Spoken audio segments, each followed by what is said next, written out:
This is Science Max, experiments at large. Science Max!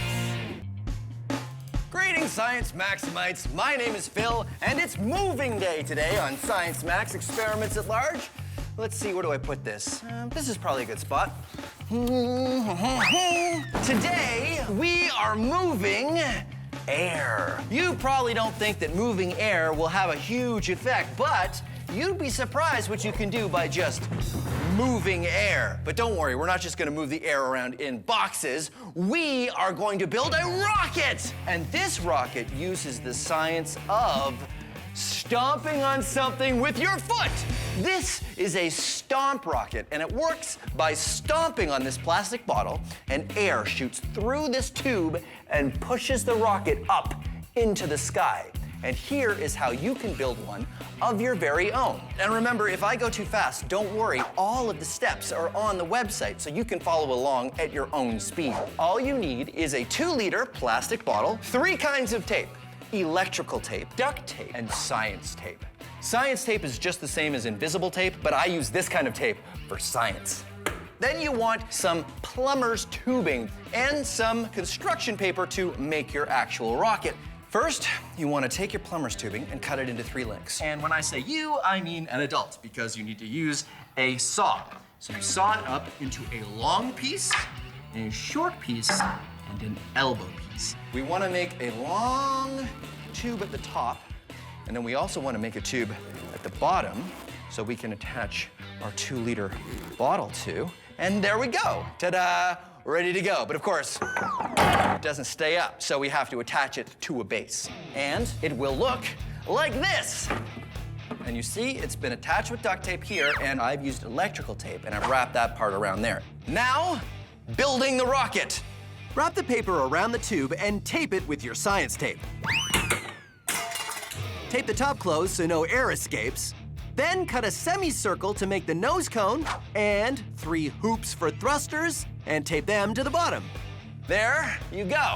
The rocket fits on the tube just like that. And when you stomp on this bottle, it launches. But here's the most important part. The one most important rule of launching rockets. You shoot rockets outside. Come on. Once you get outside to a nice open area, and you bring your safety glasses with you, all you need to do to make the Stomp rocket work is, of course, stomp on it. You ready? Here we go. 3, 2, 1. Whoa! You see that? That was amazing. Okay, so this is where we're gonna start with the Stomp rocket. I'm gonna meet Chris from Logic's Academy, and he's gonna help me max it out. In fact, he's probably at Science Max headquarters already. I should get over there. Okay, where's the... Oh, there it is.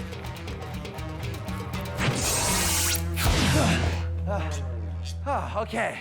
How you doing? It's good to see you. You too. Chris is from Logic's Academy, and you guys do in-class robotics workshops, right? That's right, we do. Great. Well, I was hoping I could get your expertise to help me max out the Stomp rocket. Yeah, Logix makes one of these. I totally think I can help you with that. Fantastic. So it works great. I just want to make it bigger, better, more maxed out. First off, we can start by making this pipe a little bit bigger. So a larger pipe, more airflow, bigger launch.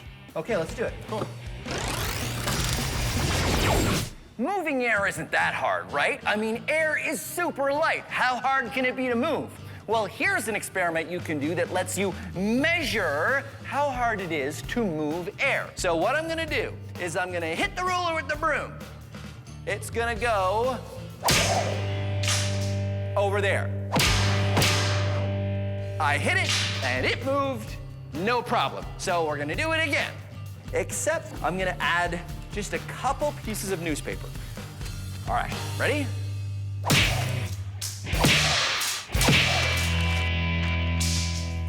Aha, the ruler broke, because this time I wasn't just moving the ruler, I wasn't just moving the ruler and the newspaper, I had to move the ruler, the newspaper, and all of the air that was on top of the newspaper. And that resistance was enough to break the ruler. Pretty good experiment, right? Let's max it out. I've got more table space, I've got a piece of lumber, and instead of a newspaper, I have a tarp. Now the tarp is very light, It is not the weight of the tarp that is going to be the difference. It is how much air I need to move when I hit this piece of lumber. And I've got a Science Max hammer. So first of all, you're not gonna try this at home, right? Deal? Okay, deal. No trying this at home. Okay, here we go. Moving air, test 2.0. It broke, and it didn't even move. Did you see that? I wonder if we can max this out even more. 2x4, which is much bigger than the piece of wood we used last time, and a sledgehammer. Here we go, moving air experiment 3.0.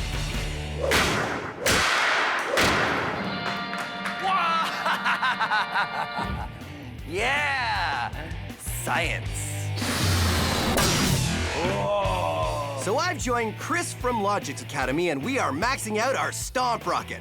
To do that, we're gonna use Larger pipe, more airflow, bigger launch. The theory is that moving a larger volume of air through wider pipes will make our rocket work even better.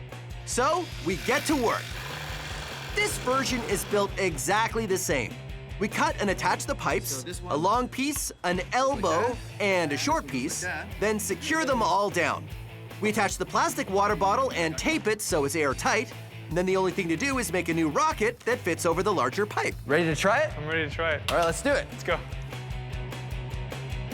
1, 2, 3, go!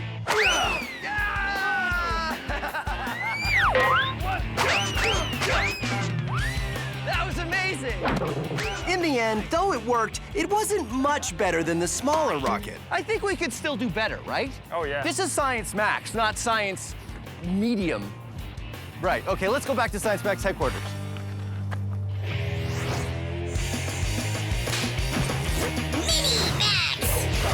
Vacuum sealing. That's what you call it when you take all of the air out of something, often a bag, to seal in the freshness of food. I will demonstrate using this Science Max banana. 100% banana, but with added science. Not all bananas contain science. Here's how you can do it at home. Put your food in a bag, seal it most of the way, because we have to take out the air from the bag. And we will do that with a straw. Put a straw inside the bag, and then suck the air out of the bag, and then seal it at the very last second.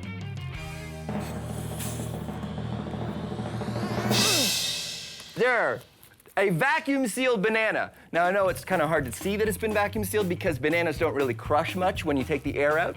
So I like to use stuff that has a lot of air in it to begin with. In fact, there are special bags that are specifically for vacuum sealing that are supposed to store big and bulky items that have a lot of air in them, like this pillow. See this nozzle right here? It's designed to be used with a vacuum. So, what you do is you put the vacuum on this nozzle, open it up, and then you turn the vacuum on. Oh. The vacuum is sucking all the air out of the bag, just like we did with the banana. But because the pillow is full of air as well, it starts to shrink and shrink. Then you pull off the vacuum and you tie the seal off, and all right. And ta-da! A vacuum-sealed pillow. Okay, let's max it out. What could possibly be more maxed out than a vacuum-sealed pillow? Vacuum-sealed fill. Okay, I put plastic bags against the door and then sealed the edges with duct tape. And of course, I didn't put any plastic over my head because you never put your head in a plastic bag, right? Well, let's see if vacuum-sealed fill, it works.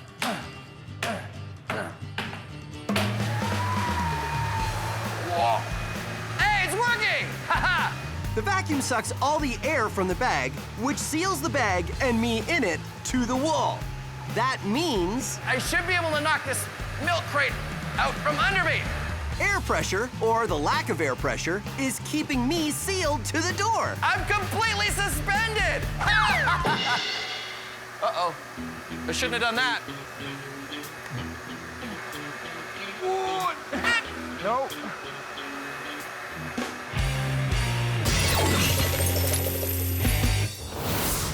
So our larger version of the Stomp rocket worked, but it didn't go as high as the first version.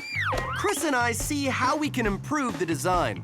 The larger pipe and the larger rocket works really well. It does work really well. I am afraid, though, that the larger pipe means that the same amount of air is flowing slower out the nozzle than it did before. Oh, so because we're moving only this much air, it's not going to go as fast because this is a bigger tube. We need a bigger volume over here to match our larger So a nozzle. bigger bottle. That's right. I got a bigger bottle right here. Ha-ha! Bigger bottle! So hold that, and then all we have to do is tape the bigger bottle I'm not sure on. if that's gonna... Yeah, like this. Still, though, I'm afraid... Yeah, so then all I need to do is tape it on. Chris and I attach a larger bottle to our tube. We just need some risers to adjust the height, then we tape it on and we're good to go. Everything else, including the rocket, stays the same. I still don't understand how you're gonna step on this one. It's just too stiff. I have a plan. Ha ha ha ha! Sledgehammer! You ready? Yeah, I'm ready. Okay. 1, 2, 3! It blew the top off the rocket. Right off It the also top. blew the bottom. Looks like it's a bit rigid to change its volume so quickly. So it's kind of a one-time use thing, huh? I think so. So why don't we try increasing the volume? Even bigger tube, Yeah. even bigger container. What's bigger than a... That's the biggest bottle they make. What else holds air? What about an air mattress? Do you think we could use an air mattress? I think we could, yeah, a really big air mattress. Oh, totally. High five. I love that idea.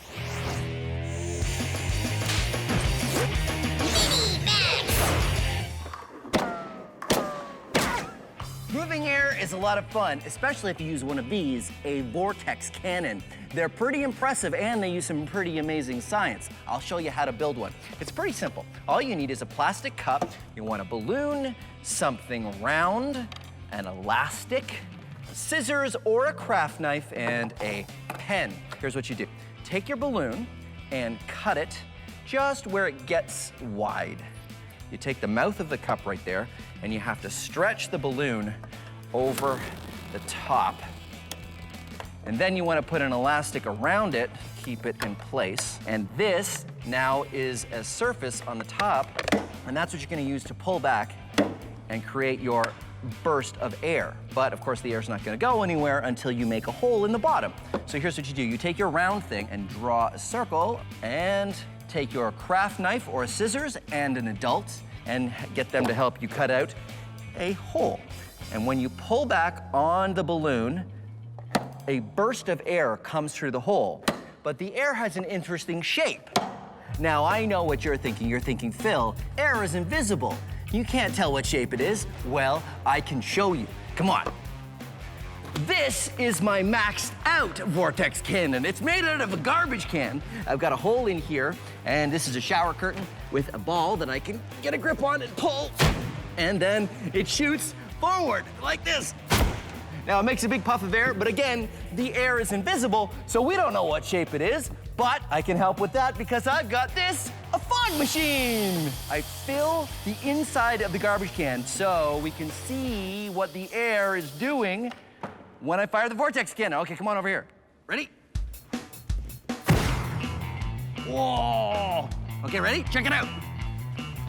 The vortex cannon shapes the air into a ring, called a vortex. It makes a ring. Well, actually sort of a donut. Because of its shape, the air in a vortex can move much farther than air that doesn't have a shape.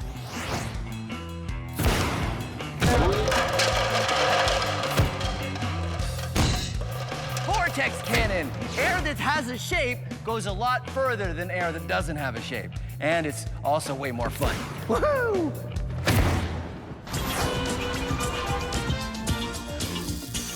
Little to the left. Little to the left, Ramona. Okay, now that's too far left. I don't know what you think. Oh, hey, I don't suppose you're going on vacation anytime soon. Well, if you haven't decided where, may I suggest underwater. But don't forget to pack the most important thing when you go. Hat? Nah. Ukulele? Nah, forget about it. Rubber chicken? No. Sunscreen? Forget about it. Teddy? No, if you're going underwater, the most important thing you gotta pack is air. You see, human beings have been coming up with ways to go underwater for a long time. But the thing is, you gotta bring air with you because, you know, breathing is good.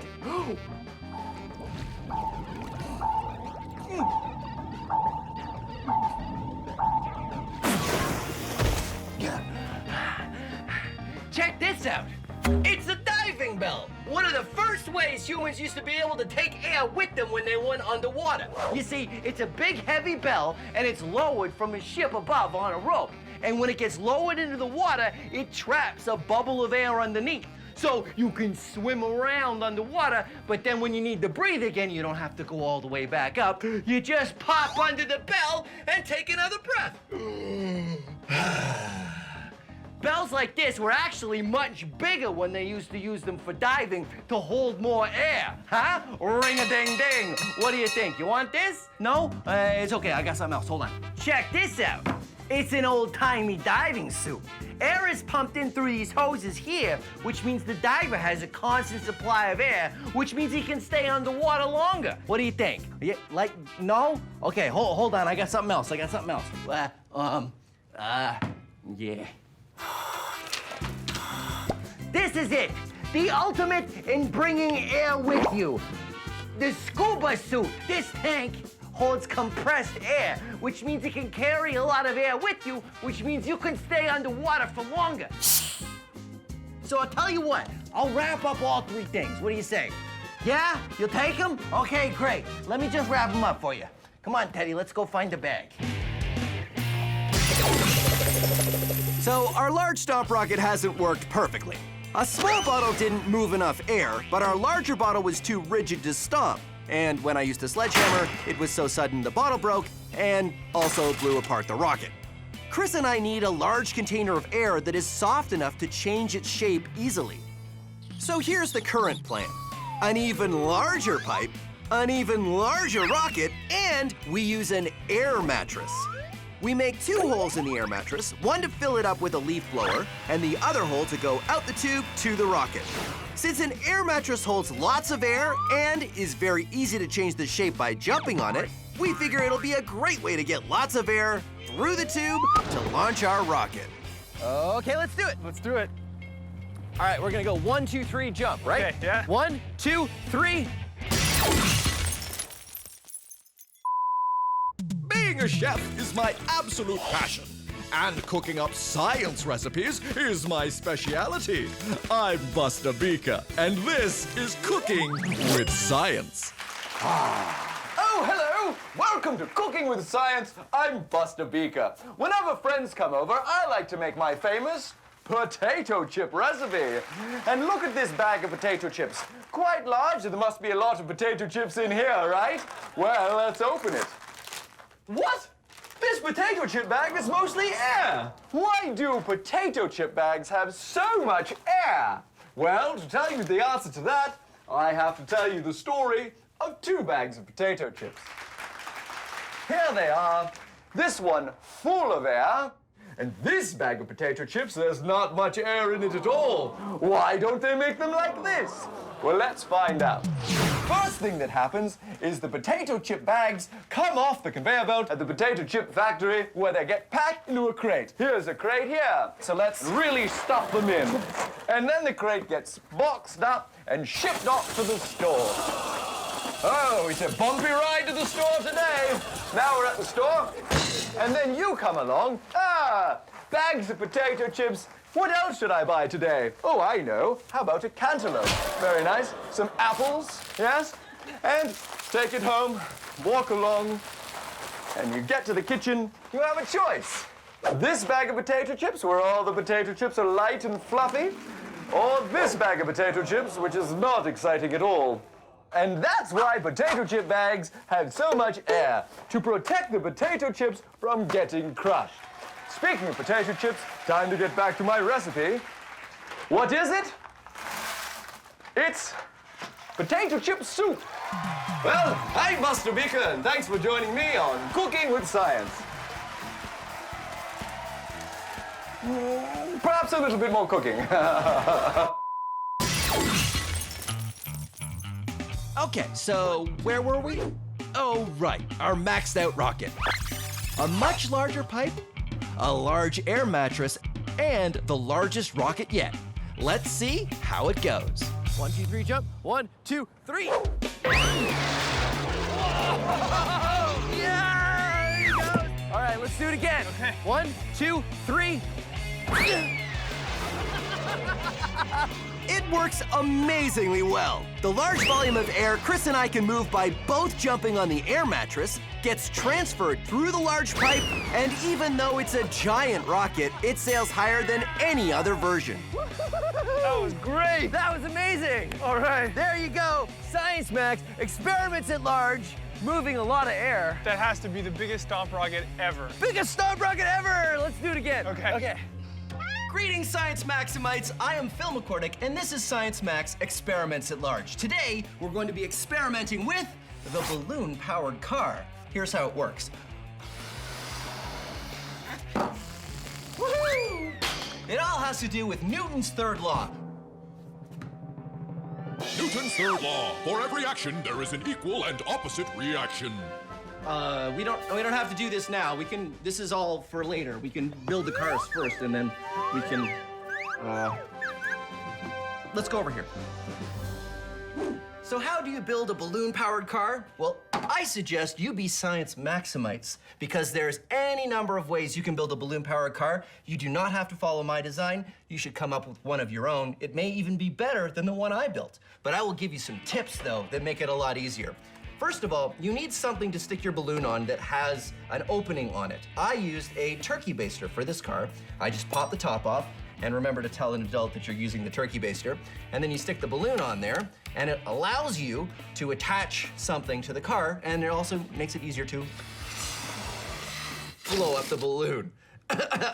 You can use any number of things, even just any kind of tube that you find lying around. It helps you attach the balloon to the car, and it helps you blow up the balloon way easier. The other thing you should think about when you make your balloon-powered car is how you're going to make the wheels roll. Once you've decided on the base of the car, you could use anything, even just a piece of cardboard like this. You can do your wheels in two ways. The first way is to attach the wheels to the axle.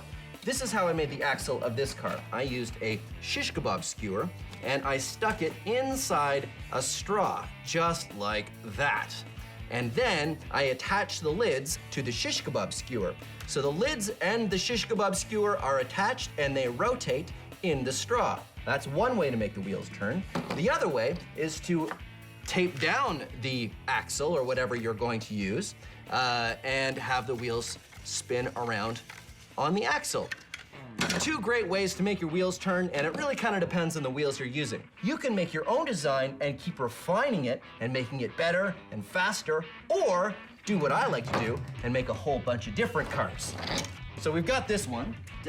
This one I made out of paper plates, and this is a snorkel. Awesome.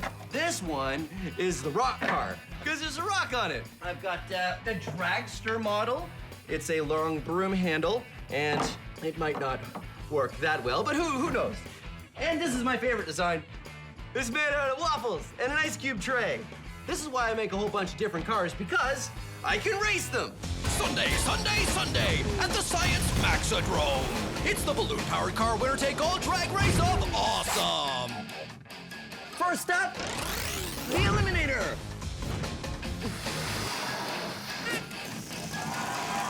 Woo! Better late than never, it's the Procrastinator.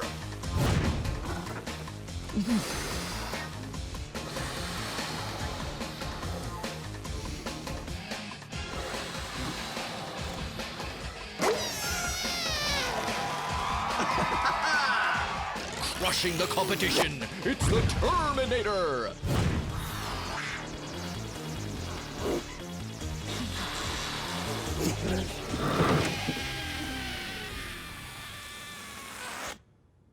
Feel the chill of the refrigerator.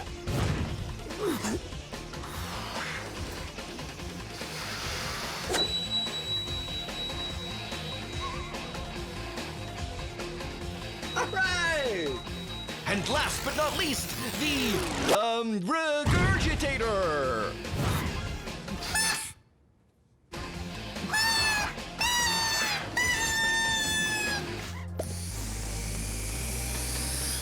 Well, when you build your balloon-powered cars, you can figure out what worked or what didn't work and try modifying your designs to make them work even better. That is science.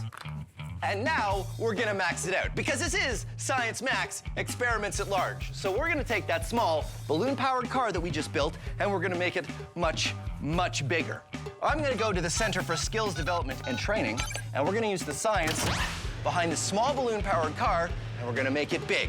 That science is Newton's third law, but there's plenty of third law. no, there's, For every action, there's there is plenty an of time equal for this and later. We're not opposite doing reaction. we're not doing this bit now. We're doing that bit in a minute, so we could. No, I said we're doing it later. We're doing it later.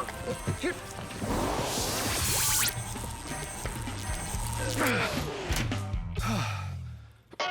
Whoa. Hi, Sarah. Hi, Phil. This is Sarah, and she's got a master's degree in physics from McMaster University. That's right. And we're gonna be talking about Newton's third law. Oh, look out, duck! Sorry. There was a sign that kept coming in. Never mind. Newton's third law. Well, what is that? For every action, there's an equal and opposite reaction. Right, so how does that work with our balloon car? Ah, cool. Okay, so if you blow up the balloon, what's gonna happen when you release it is the air is gonna push out with a certain force, which in turn is gonna cause the cart to move forward with the exact same force. Yeah, works great. So how come it doesn't work with my rock cart?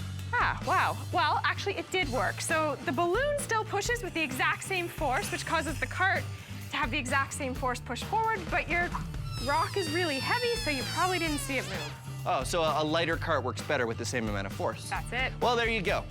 Newton's third law. What? Newton's third law. For every action, there is an equal and opposite reaction.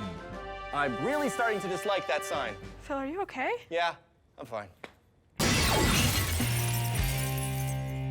Our small balloon-powered car works because of Newton's third law.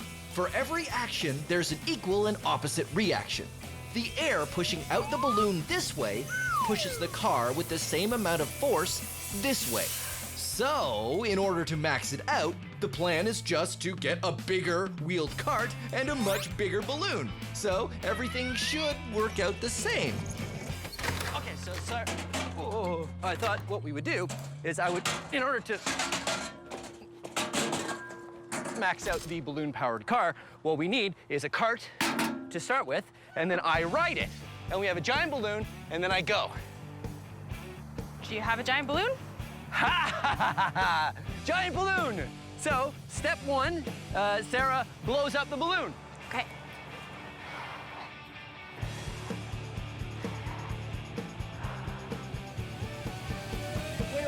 Wait. Use this air compressor, it'll probably be a lot faster.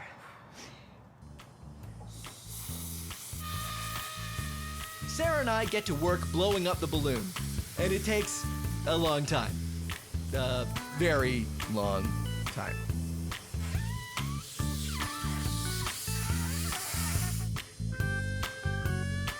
Okay, human-sized balloon-powered car test. Take one. All right, Sarah? You got it? Yeah. Okay, let it go. Okay, go! Let it go. I did. You did let it go. I had to let go. Nothing is happening. It's not coming out fast enough, and you're a bit too massive. I don't think it's gonna work like this. Really? Yeah. Okay. Balloon-powered car test 2. No fill. I'll just take it. What happened? I don't think it worked. The balloon popped. Phil, are you okay? This is why you wear protective eyewear. Yeah. So, that didn't work. No. No. Should we get another balloon? I think we need something else. Okay, well, the air coming out of the balloon just didn't have enough force, so. We need the air to come out with more force. Yeah, do we get, what, a bigger balloon? I don't think that's gonna work. I don't think it's that. I think we need something with compressed air. Oh, like a scuba tank or a... Fire extinguisher, something like that. Yeah, that's what we need. Okay, sure. Well, we can, all right, so I don't know if that's safe to do that, so we'd have to build like a cage or Yeah, something? I don't know if it's gonna work on this. All right, well, back to the drawing board. So Okay. what we should do is we should get We need to find these tanks.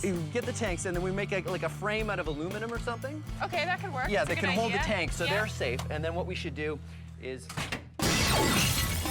Who was Isaac Newton? He was a mathematician and probably #1 on the list of top scientists of all time. Albert Einstein said, Isaac Newton was the smartest person that ever lived. You've got to be special if Einstein is calling you smart. Newton's 3 laws of motion was a huge idea, but did you know Newton also came up with the idea of gravity? The famous story is that in 1666, Isaac Newton was sitting under an apple tree when he watched an apple fall and wondered why. Hey everyone, I just invented gravity, which was a big relief because up until then, everyone was just floating around. Okay, so it didn't happen like that. He didn't invent gravity, he gave a name to this invisible force and then described how it works. Not only did it make things fall down, but it was the same force that kept the moon circling the Earth and the Earth circling the sun. And he invented a new kind of math to explain how. We now call it calculus. See? I told you he was smart. He's very smart.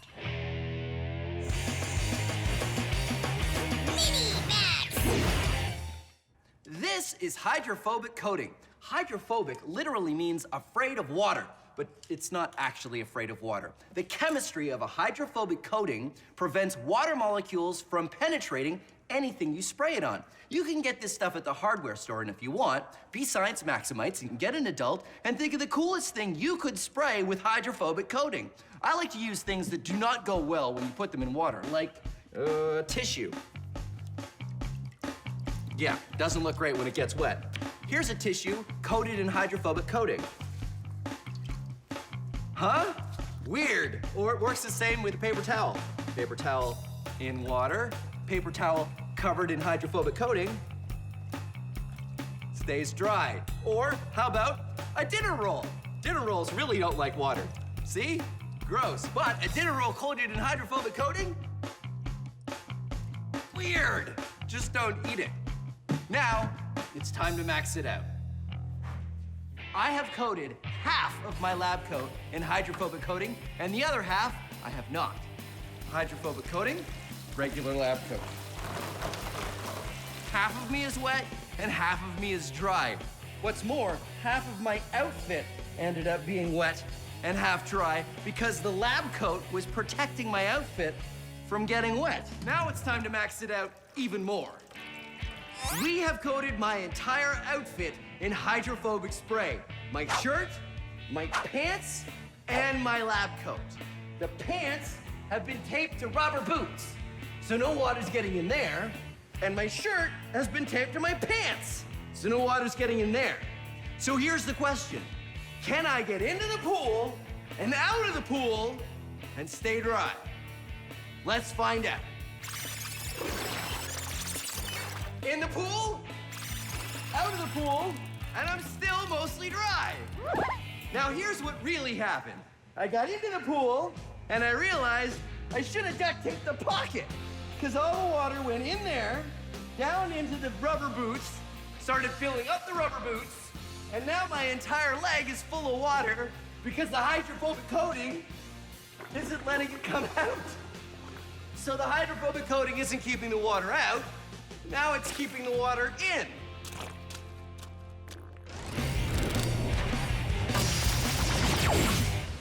Let's take a closer look at Newton's third law. Newton's third law. For every action, there is an equal and opposite reaction. Okay. All right, let's watch it back. When the sign hits me, I exert a force on the sign in the opposite direction. That makes the sign stop moving. It also exerts an equal force on me, causing me to fly off in this direction. Now, if I was to push this sign, I'm not only pushing the sign this way, but my feet are pushing against the ground in the opposite direction. It's, well, it's really easier to see if I'm not standing on the ground. No, hold on. Okay, so, okay. So now that I'm hanging, watch. I push on the sign, but when I exert force on the sign to make it go this way, I go that way. Well, actually, it doesn't work as well because the sign isn't as heavy as I am. So wait, I have this over here. This is a barrel, and it has stuff in it, and it weighs as much as I do. Okay, so watch. If I push on the barrel like that, I go away from it as much as it goes away from me. So, there you have it. Newton's third... No, hold on. Newton's Newton's third law. Newton's third law. Okay, go. Newton's third law. For every action, there is an equal and opposite reaction.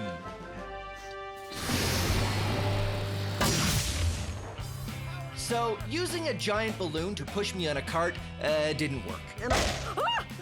What happened? The plan now is to use the compressed gas cylinder. Just like a balloon, these cylinders contain a lot of air. If we get a cart and put a gas cylinder in a cage for safety on the back and open the valve, the escaping air might have enough force to push me. This is 2 cubic meters of air. If we were to put it in a balloon, the balloon would be this big. But if we compress the air, we can fit it all into one of these, a steel tank. This is what we're gonna be using next for our air-powered car. Got it? Yep.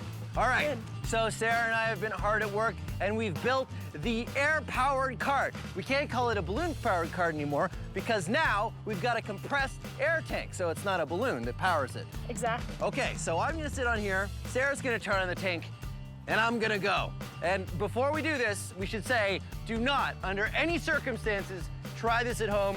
We are trained professionals. You ready? I'm ready. Okay, high five first. Okay, now we do it. Okay, so before I turn the tank on, make sure your feet are down and the brakes are on. Gotcha. Don't take them off till I say go. You have got it. All right. Ready? Okay.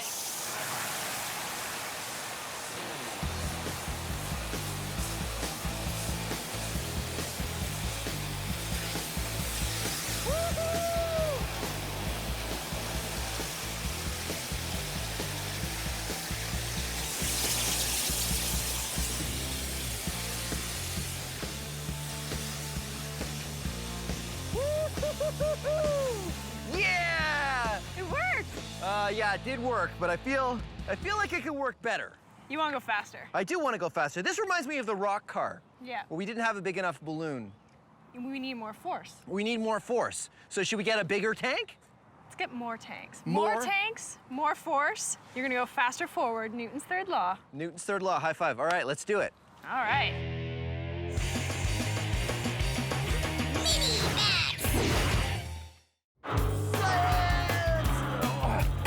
Whoa. Okay. This is Newton's cradle, and it's a really cool toy that demonstrates all kinds of laws of motion, including Newton's third law. What you do is you pull this one ball out, and when it hits these balls, they exert force on that ball to make it stop moving, but it exerts force on these balls, which travels through the balls and makes this one on the end fly out, like that. Now, there's a lot going on here, but you can really see how the force is equal that you put in and you get out if you use 2 balls. I swing 2 balls up, and 2 balls go out that side. Isn't that cool? Now, it wouldn't be science max unless we maxed it out, so come on. Whoa, okay. This is one we built out of bowling balls. Bowling balls, bowling balls, instead of smaller balls. And I think it's gonna work the same way. Let's find out. You throw one out, and yeah, it works the same. Okay, now let's try it with 2 balls. Okay, ready? Wait. And 2 balls, throw them out.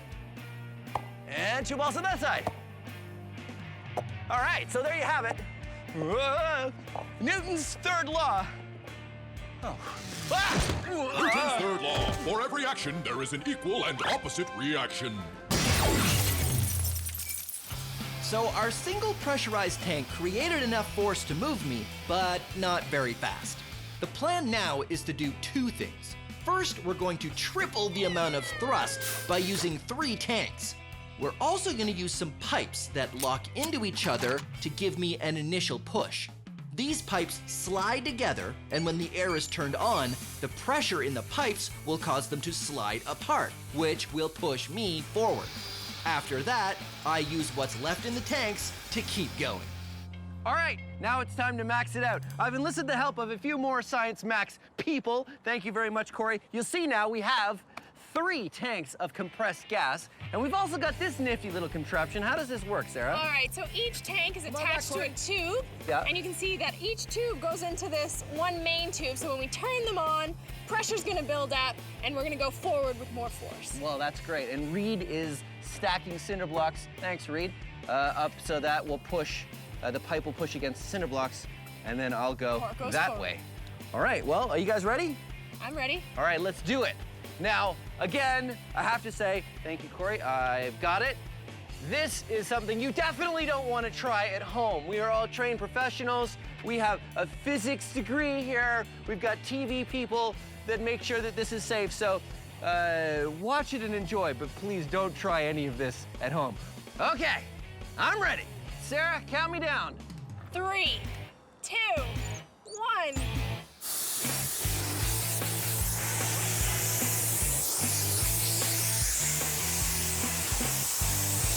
Yeah! Woo! Uh-oh, uh-oh, uh-oh. Uh-oh. Woo-hoo-hoo.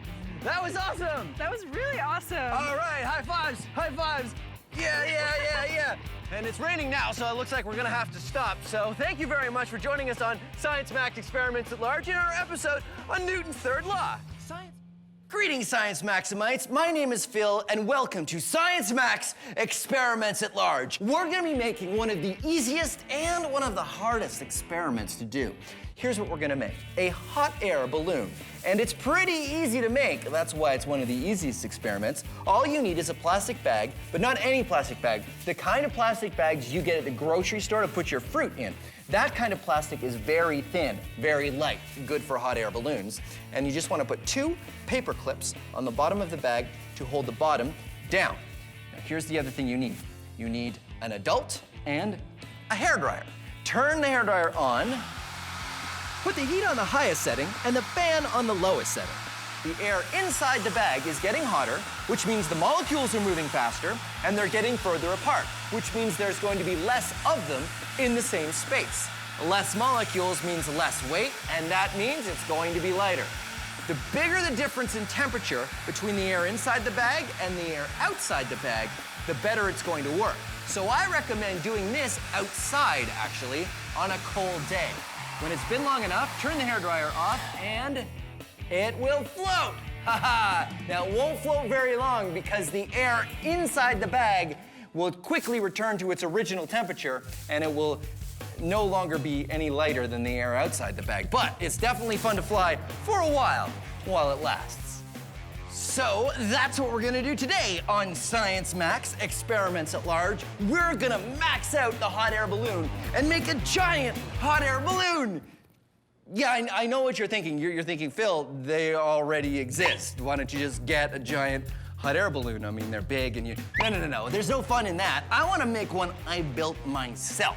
I don't think I'm going to be able to fly in it, but it'll still be pretty cool, I bet. I just need someone to help me. Oh, I know. Michaela from the Ontario Science Centre. Hopefully she's not busy.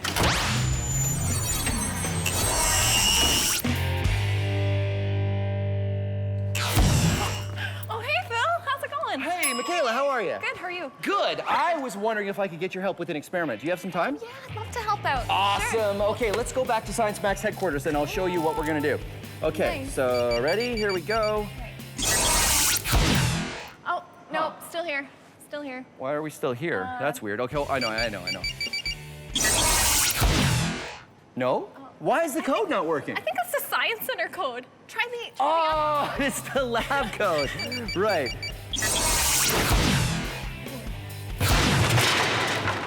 Phil, are you okay? Yeah. Are you okay? Yeah, no, I'm fine. So, Michaela, I'm glad you're here because today I want to max this out. This is my hot air balloon. It was better before. I smushed it in my pocket, but what I did is I used a hairdryer and then I put it in and I heated the air and then it rises up. So in order to max it out, pretty simple. I just get larger bags, right? And then I thought we could cut them and tape them together to make a much larger balloon. It's a good idea, but you know, if we're making a hot air balloon, we need to make sure our materials are really light. The duct tape seems a little heavy. Even this bag seems a little heavy to me. In terms of, oh, you mean terms of the weight. kind of plastic it is Yeah, might be a little bit. it seems really thick, this one. Well, do you know for sure? I've never tried it before. All right, well, that's science. We should try it and see what happens. Let's try it. Okay, so I'll cut along the side of the bag.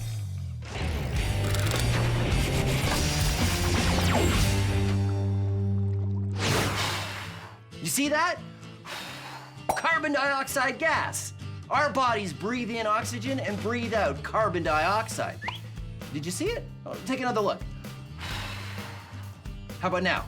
No, you didn't see it, right? Because carbon dioxide is invisible unless you freeze it. This is dry ice, frozen carbon dioxide. And this is wet ice. It's not really called wet ice. It's frozen water. Now, you know what temperature water freezes at? Starts with a 0, ends with a, well, it's actually 0 degrees Celsius. And this freezes at -79 degrees Celsius. It's much colder. I have to hold onto it with a glove because if I held onto it with my bare hands, I get frostbite. So here's the experiment. If I pour some liquid water on the dry ice, will it freeze again? Let's find out.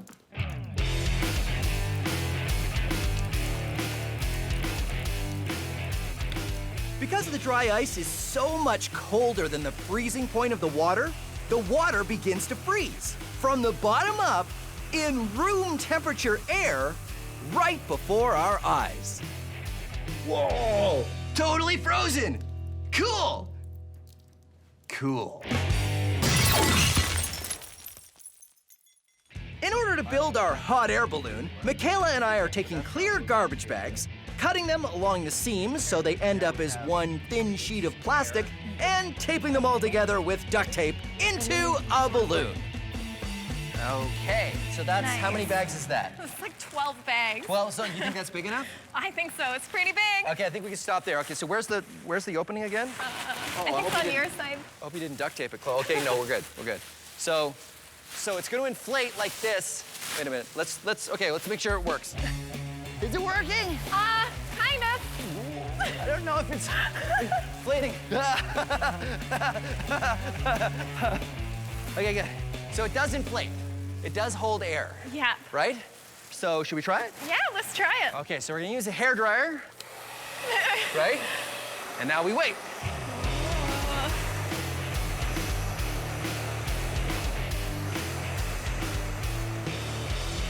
It's working. Kind Right? of. Oh yeah. Woohoo. Okay, it's almost inflated. All right. Okay, what do you think? Yeah, let's try it. Okay, on the count of 3, we'll throw it, okay? Okay. All right. 1, 2, 3.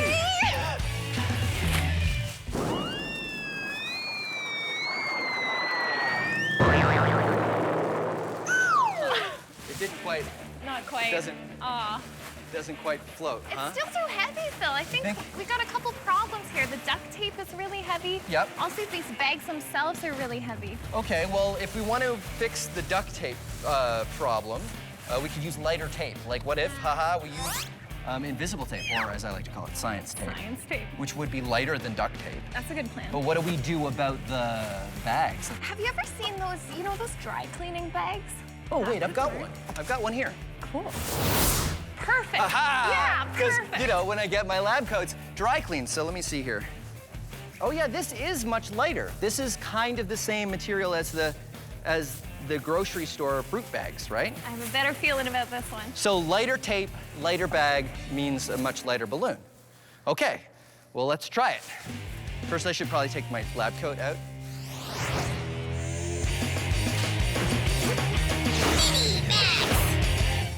This is water. Now, it's ice water. Science! Okay, no, that's not the science part.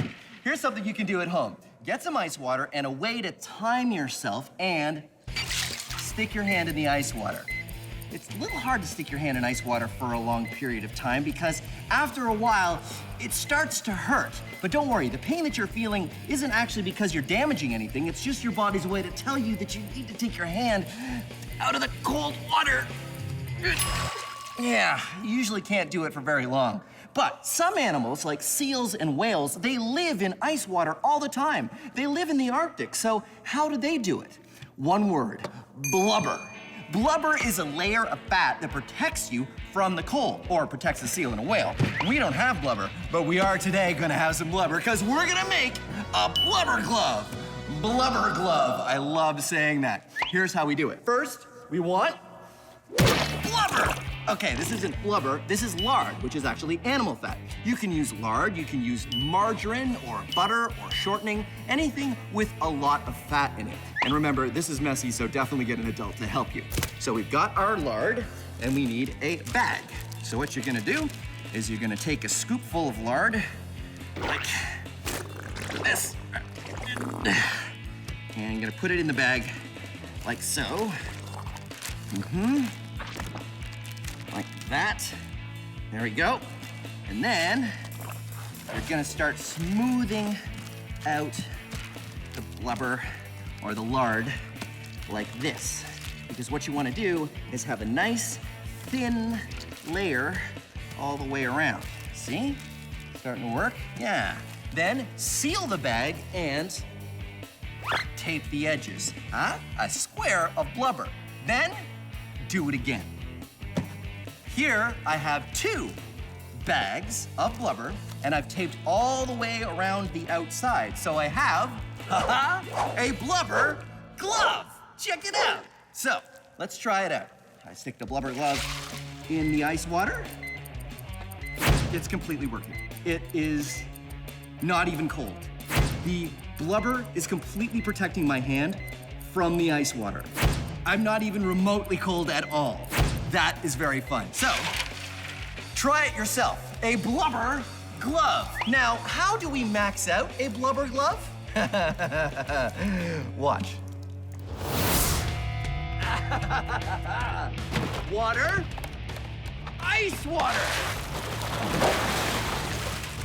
I know for a fact that I wouldn't last more than 10 seconds in here without my blubber suit. I'm gonna make an entire outfit of blubber. I've got them in large plastic bags, and I'm going to get completely suited up in blubber with the help of Trevor and Stephanie. Okay, guys, suit me up. It's very heavy. Let's just go like this. Oh, okay. Time to cut back on the cookies. All right, let's do it. All right. Blubber suit, go! I can't. Okay. Oh, here we go. And... okay, so far. Oh. The legs are warm. And... oh. Blubber suit! Ha ha ha! I am in seals! Actually, here I am in the ice, and I don't feel too bad. Blubber suit works! Ah! Blubber suit's refreshing, actually. You just sit back and chill out. Well, there you go. Blubber suit success. Seals and whales are able to stay in ice water for their whole lives because they have protective layers of blubber, just like I do. Okay, so now, all I have to do is get out.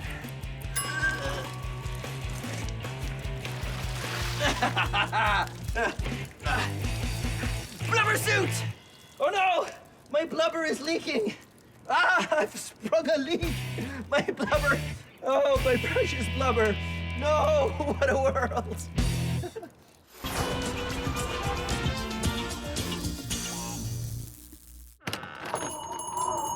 Oh, hey, how you doing? Shut the door, it's cold out there.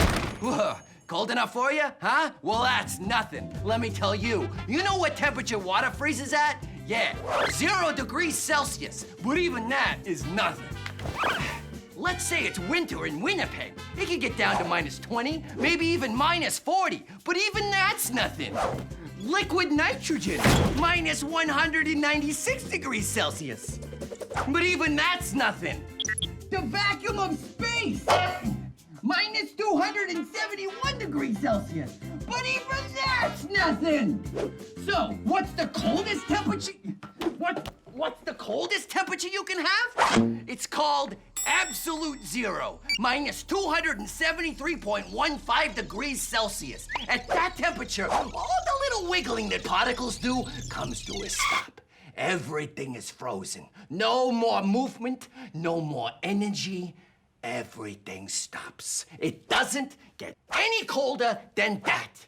Absolute zero is the ultimate nothing. Brr, time to get your mittens on. our first hot air balloon didn't float very well. It's still so heavy, Phil. I think we got a couple problems here. So we're making a lighter version out of dry cleaning bags and science tape, both lighter materials than our last version. We also went for more of a square shape than our last version, which kind of looked like a sock. Once we were done assembling, we got the hairdryer and tried it again.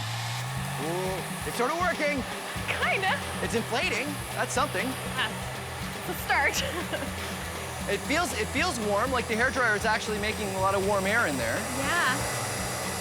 This is definitely working better than the last version because it's so much lighter. Yeah.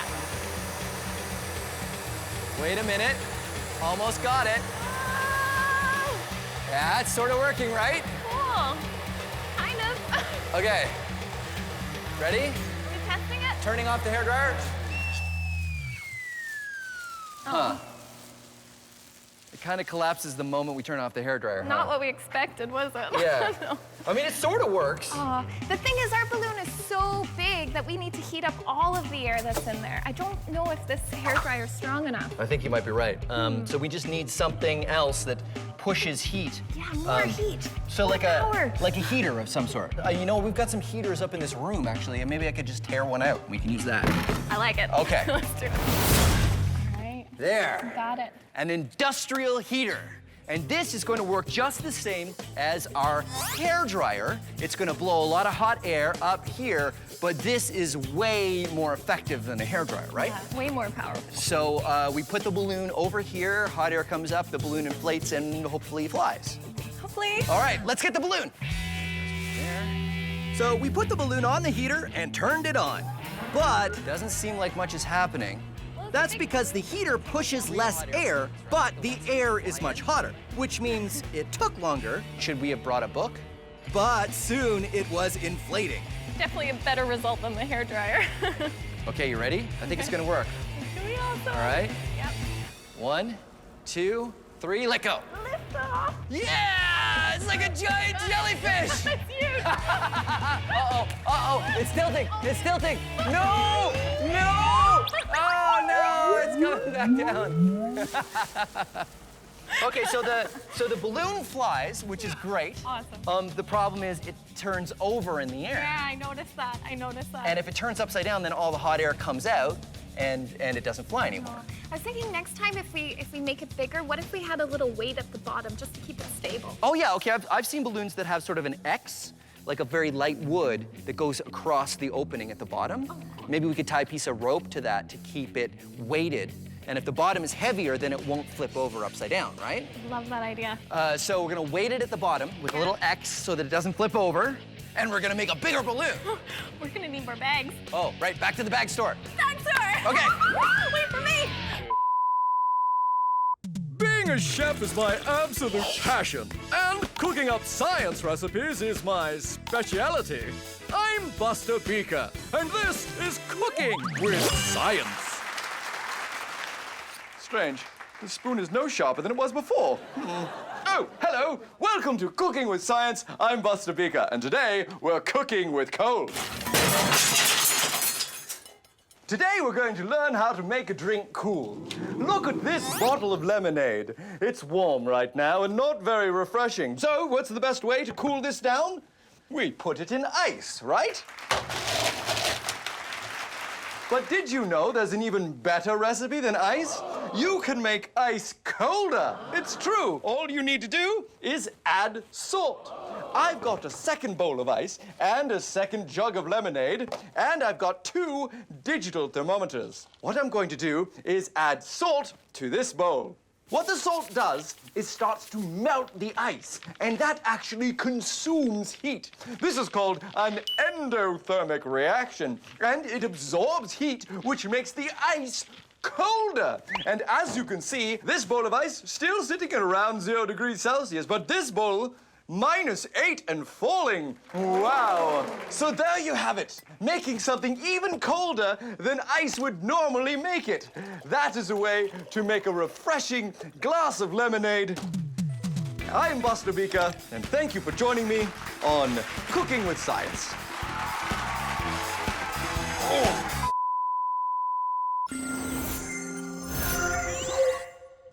With our new heater and lighter materials, our hot air balloon was floating free.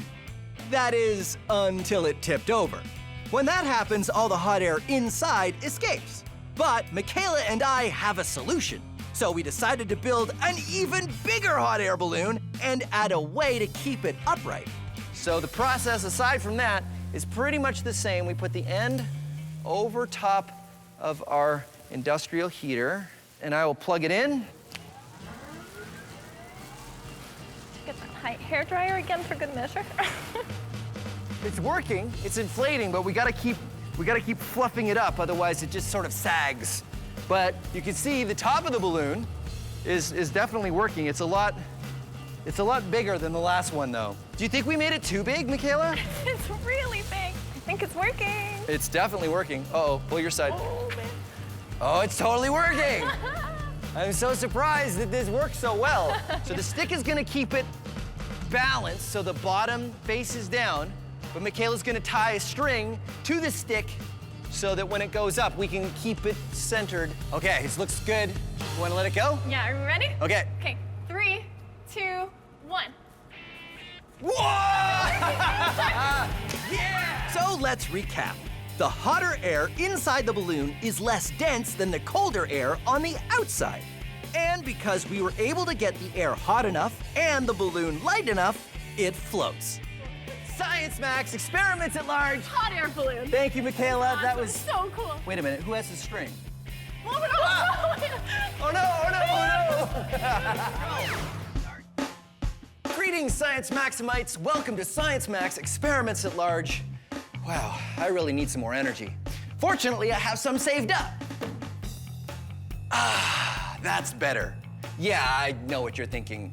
Storing energy like that doesn't make a whole lot of sense, but you can store energy, and that's what this episode of Science Max Experiments at Large is all about. In fact, I'm gonna store some energy in this container simply by putting it up here on the top shelf. More on that later. But right now, let's look at another way that you can store energy and release it in a really fun way. We're gonna make a spool racer, and it's pretty simple. Here's all you need. You need some science ribbon. Now, if you don't have science ribbon, you can use regular ribbon, but the ribbon really isn't important. It's the spool that's important. You'll also need a washer, elastics, pencil or pencil crayon, popsicle or craft stick, and science tape. Science tape is the same as invisible tape, except I use this one only for science. Here's how you build it. Break the popsicle stick so it's smaller than the diameter of the spool. Then put the elastics on top of the pencil and pull them tight. Thread the popsicle stick through and feed it all through the hole of the spool. Grab the elastics on the other side and pull out the pencil, and everything will be threaded perfectly. Then stick on the washer and thread the pencil through. Finally, tape the popsicle stick down so it doesn't move. And if any of these steps are a little too fast, don't worry. All of the instructions are up on the website. That was cool. I can't make it go away. I can only make it come up. So there you go, a spool racer. And here's how it works. You spin the pencil around, and that twists the elastic. Now that elastic is gonna wanna unwind, right? So just keep spinning that pencil around until it's good and tight.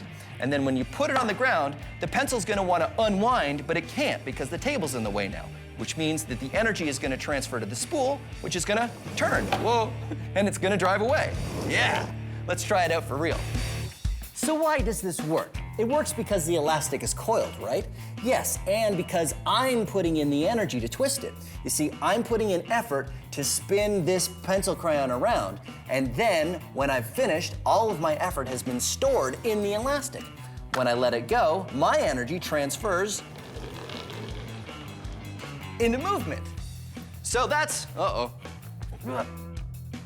that's what we're gonna do today, Science Maximites. We're gonna max out the spool racer. I think Anthony would really know how to help me with this. So, I'm off to the Ontario Science Center. Come on.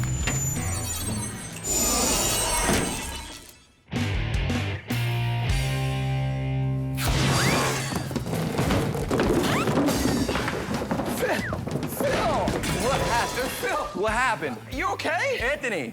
Yeah, hi. Oh, were you in the middle of something? Don't worry about it, yeah. Oh, okay. Sorry about that. You know what, I was wondering if I could get your help with something. Sure, yeah. Yeah, one word. Spool racer. Actually, that's two words. Spool racer. Yeah, you want to help me max out a giant spool racer? Yeah. Awesome, let's go back to Science Matt's headquarters. Okay, Anthony, today I want to max out the spool racer. Awesome. Right, so you twist up the elastic and it goes from potential energy, all stored, to Kinetic. kinetic energy. Whoa. There we go. Awesome. So, Okay. not too hard to design. Should be fairly easy to Yeah, max really out. simple couple of parts here. We just got elastic band inside. Yep. And then this big long pencil to store the energy and then release it. And the most important part Is spool. is the spool. Exactly. And I know where we should start. Where's that? Right here. This is an industrial cable spool. So the big, thick electrical cables, they come wound on this thing. Yeah, okay. So I figure we start with this. Got right? it. And the good news is that it's got a hole already. And check it out, it rolls really well, right? Okay, cool.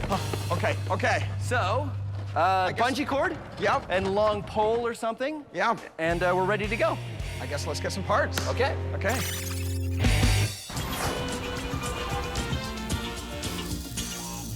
Oh, hey, how you doing? You want to buy something? I got a lot of stuff here, and I got a special today only. Potential energy, huh? I will throw in some potential energy with any order. You see this stuff on the shelves here? The stuff on the higher shelves has more potential energy than the stuff on the lower shelves. Don't believe me? Here, hold on. Look at this state-of-the-art traffic controller. Right now, it's sitting up here on this high shelf. Now, if it were to fall, it would be going fast, which means it would have a lot of kinetic energy.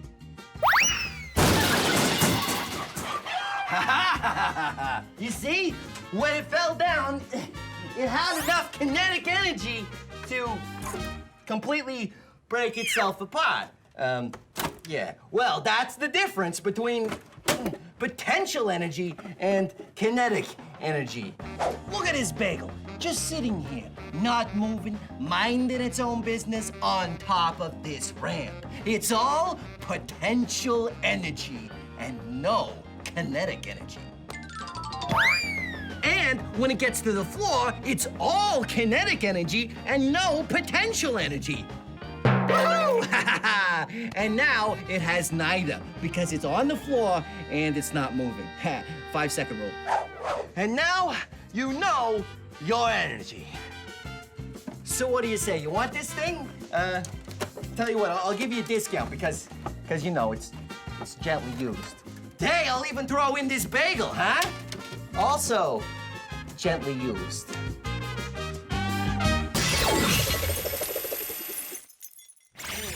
Anthony and I are maxing out the spool racer. We start with a long coil of bungee cord, which is kind of like a giant elastic, and feed it through the spool. Then we put on a big piece of plastic to act as our washer and use a long pole as the pencil. We flip the spool on its side to wind it up. Then we flip it back and it's ready to go.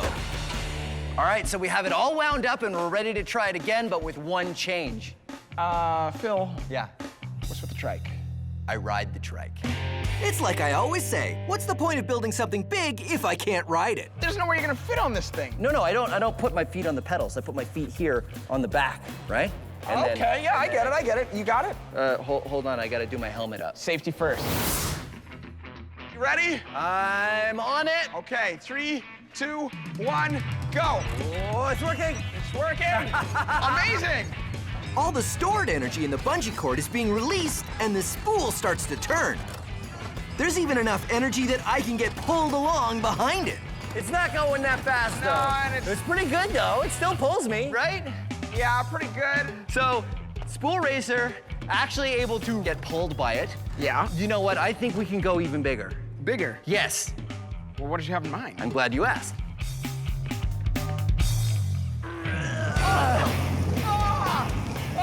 Yeah!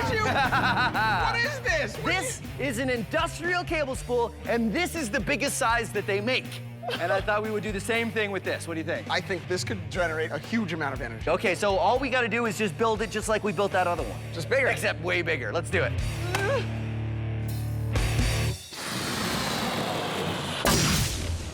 When you set a domino on its end, you're giving it potential energy because it can fall. Ooh, and when you put two dominoes together, you can start a chain reaction because that one will fall into that one. Ah, but it's a lot more fun with more dominoes. Setting up a run of dominoes is a lot of fun, but it takes a flat surface and a steady hand. And if you want to do it yourself, add gaps, so if one part falls, it doesn't take out the whole run. Last one. There. I had some dominoes left, but I did it. I made the Science Max logo. See? Science right? Max! Sort of. Let's see how it works. Ready?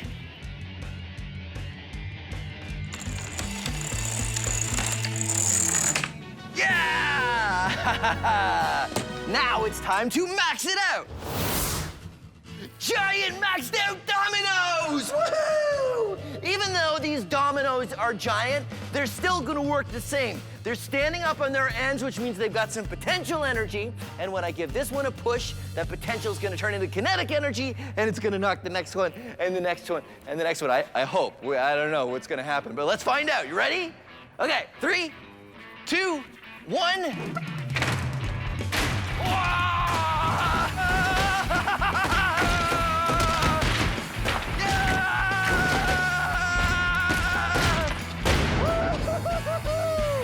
Giant dominoes! Yeah, science! The problem is, when you use dominoes this big, setting them up again is a real chore.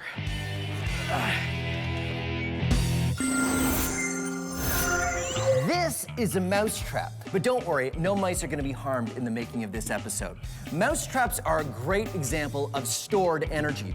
You see, in order to set a mousetrap, you have to push this bar back, and it's hard to do because the spring holds it. And then you set the mousetrap by putting this little lever underneath this very sensitive trigger, and once you have it set, all that energy is stored as potential energy, but it'll go off with just the slightest touch, releasing the energy.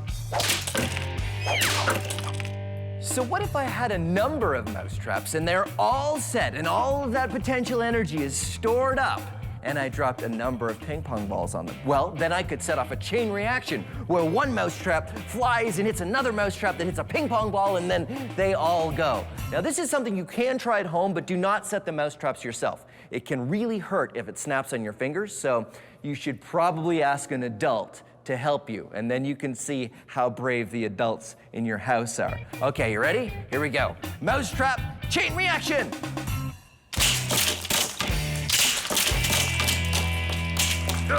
And last one. There we go. And now, let's max this out. Let's do it with 90 mousetraps. And this is a crate of ping pong balls. So let's see what happens when we put them together.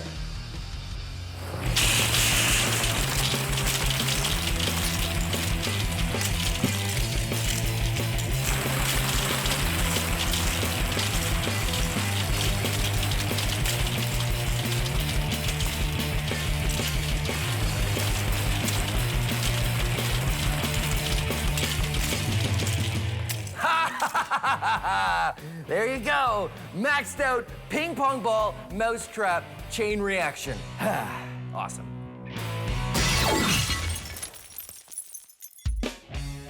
Ready? I'm on it. Anthony and I have built a large spool racer. Oh, it's working. It's working.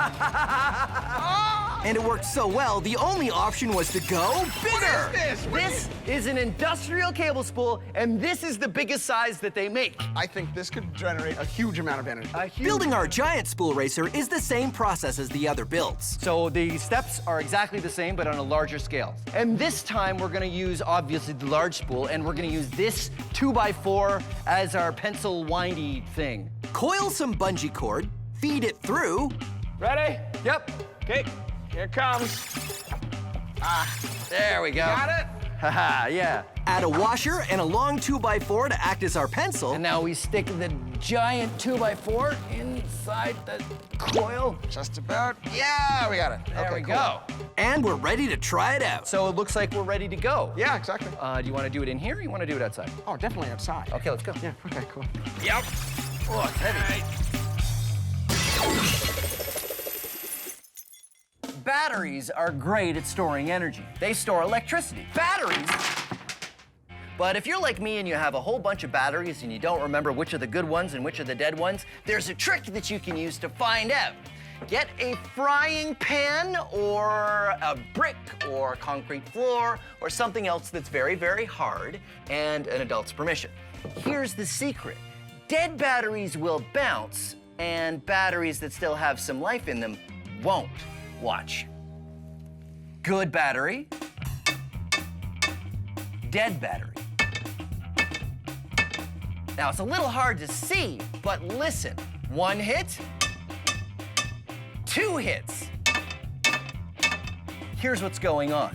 See, batteries store electricity in the form of a gel, sort of like modeling clay. This is modeling clay, fresh from the fields, where the pits, the mine, wherever modeling clay comes from. And this is modeling clay I've left out for about 5 days, so it's all dried up and hard.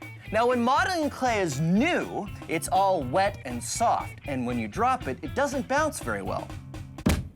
I've left this piece of modeling clay out to dry for about 5 days. Now it's all dried up and old, and it bounces. New, old.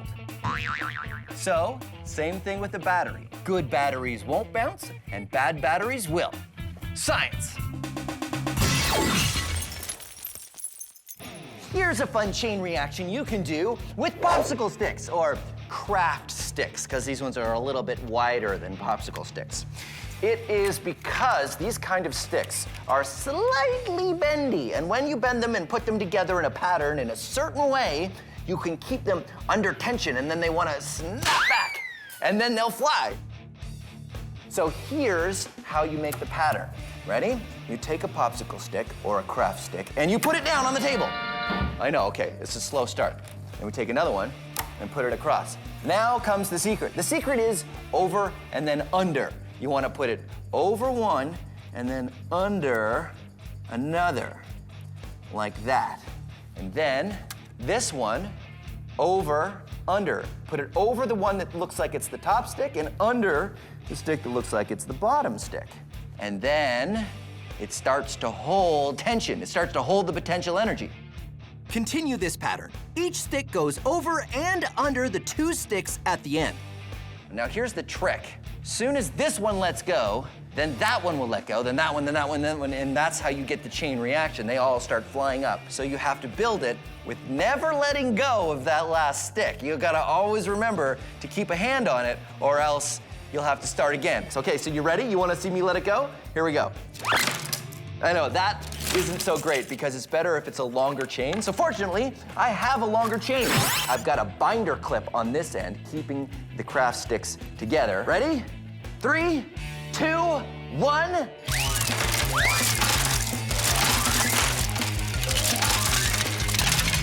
Wow! Release of kinetic energy from the potential energy of winding all the craft sticks together. Fun, and you can totally do it at home. Now, let's max it out. Behold, almost 800 craft sticks in a long, nicely designed triangle. Ready? 2, 1.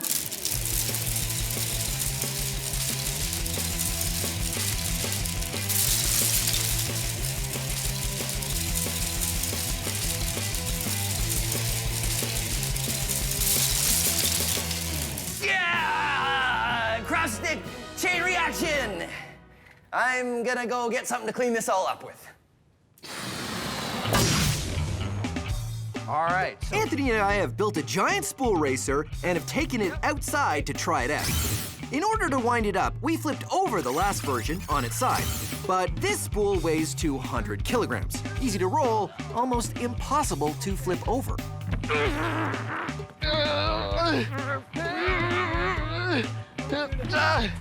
Come on, get it. I don't think it's gonna work. It's too heavy to move. Yeah. We should have thought of that before. Well, I'm sure we'll think of something. So Anthony and I thought about it. And thought about it. And thought about it. I got it! What? No. But you, And the answer finally dawned. what if we roll it this way? Because then that would wind it up, right? That's brilliant! By rolling it backwards, we wind up the bungee cord in one direction, which will make it want to unwind in the other direction. Anthony and I roll it across the parking lot to get it wound up tight. I don't think I can hold it anymore. Okay. Okay. Let go. Okay, it's wedged. It worked. All right, one more thing. We're gonna hook the trike up to this one as well. Okay. Okay.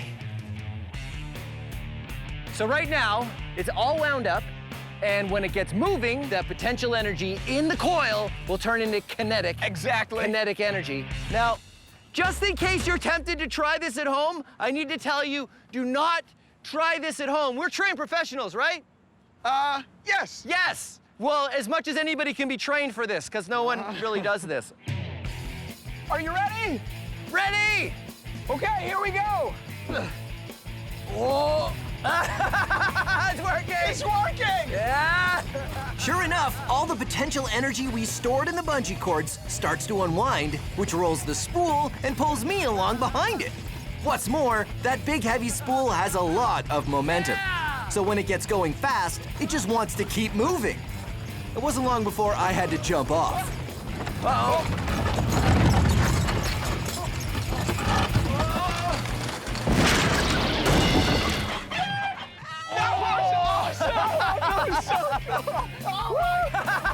Amazing! All right, that had a lot of kinetic energy. That was a ton of kinetic energy. There you go, Science Max, experiments at large, massive spool racer. Your turn next? Yeah? Okay. Greetings, Science Maximites. Welcome to Science Max Experiments at Large. My name is Phil, and today we're gonna be looking at water. But water is very heavy, but that's okay because we need it to be heavy for this experiment to work. I don't know if I need that much of it though. Maybe I can get, here we go. Yeah, that's probably all I need. Today, we're going to be building a water-powered car.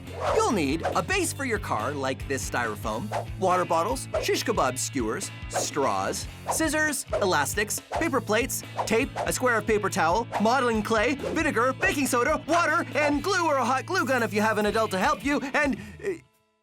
yeah, I know, this one is pretty involved. That's why you should go to the website for step-by-step instructions. Take your paper plates and glue 2 together to make a wheel. Then make 3 more. Wrap elastics around your base and then tape straws on the bottom. Trim them down, maybe about that much. Then take your shish kebab skewers and push it through a water bottle cap to make a hole. Then stick one wheel on, put the skewer through the straw, and Do the same thing on the other 3 sides. then take the water bottle cap and get an adult to help you make a perfect hole in it so that it fits your straw. Then use some modeling clay and hot glue to seal the straw and the cap so it's airtight. Attach the water bottle to the base of your car, then fill it with some water and vinegar.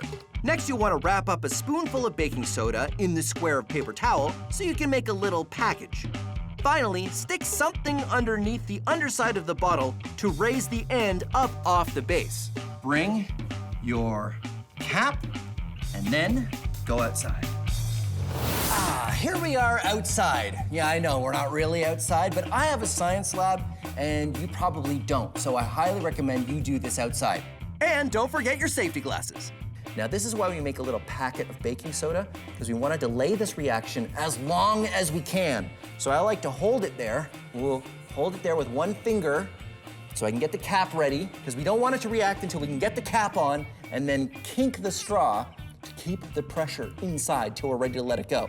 Then, at the last second, you want to drop that packet in and quickly cap it and kink the straw. And woohoo! Woohoo! Haha! There you go, a water-powered car. Now I know what you're thinking. You're thinking, Phil, wait a minute, that's a vinegar and baking soda powered car. Well, kind of. The vinegar and baking soda create a gas, and that gas creates pressure in the bottle, and that pressure forces the water out of the bottle. But it's the water leaving the bottle that creates the thrust. The water going that way pushes the car that way. Newton's third law, every action has an equal and opposite reaction. So what we're gonna do is max out the water-powered car. Figure out how to get water going that way so we can go that way. But we means me and someone else. Who can help me? Oh, I know, Anthony from the Ontario Science Centre. He'd be great at this. Hopefully he's not busy. We're gonna max out the water-powered car. Ha.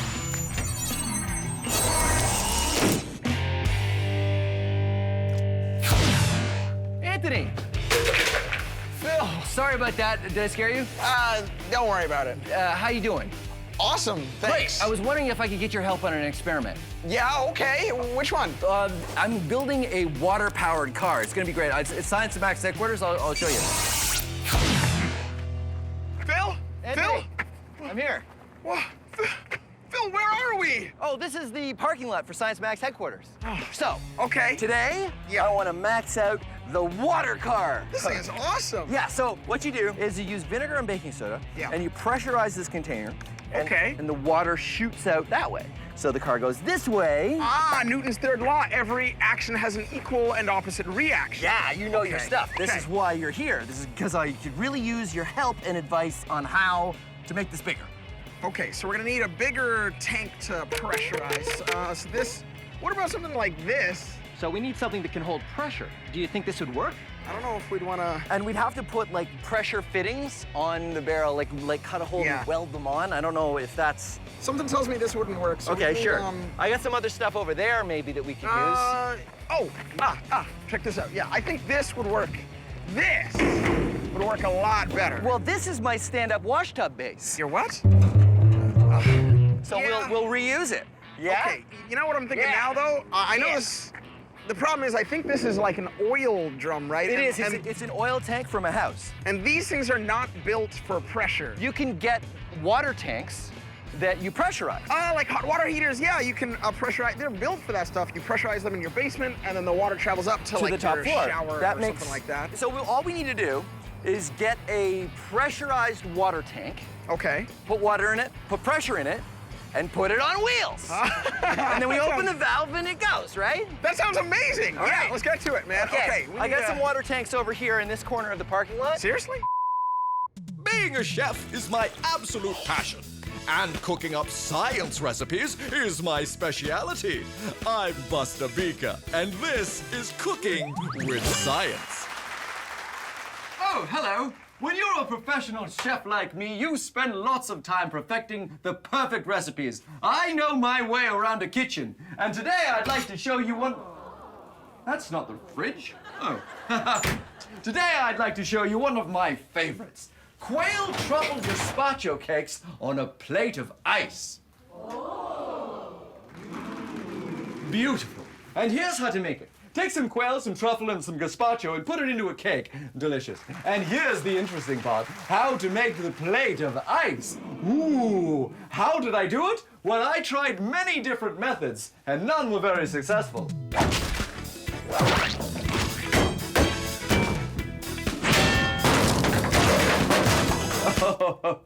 But now I let science do the work for me. So here's what I do. You see, I've got my large block of ice, and I've got a fishing line over the top, and on the bottom, I've got 2 heavy weights. Now we wait. The heavy weights put pressure on the fishing line. This pressure melts the ice where it's pressing down. As the ice melts, the fishing line moves through the block of ice and eventually cuts its way through. There we are. My hours of waiting have almost paid off. You see, I've got a perfect line through the ice, and I stopped it just before it finished.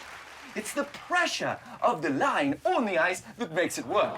The same thing happens when you use ice skates. You see, it's a very thin line, and your body weight presses down on the ice, melts it a bit, and that allows you to glide across the ice. It also allows me to just pop this off. There you are, you see? Perfect plate of ice to put my delicacy on. Let's just try that now. There we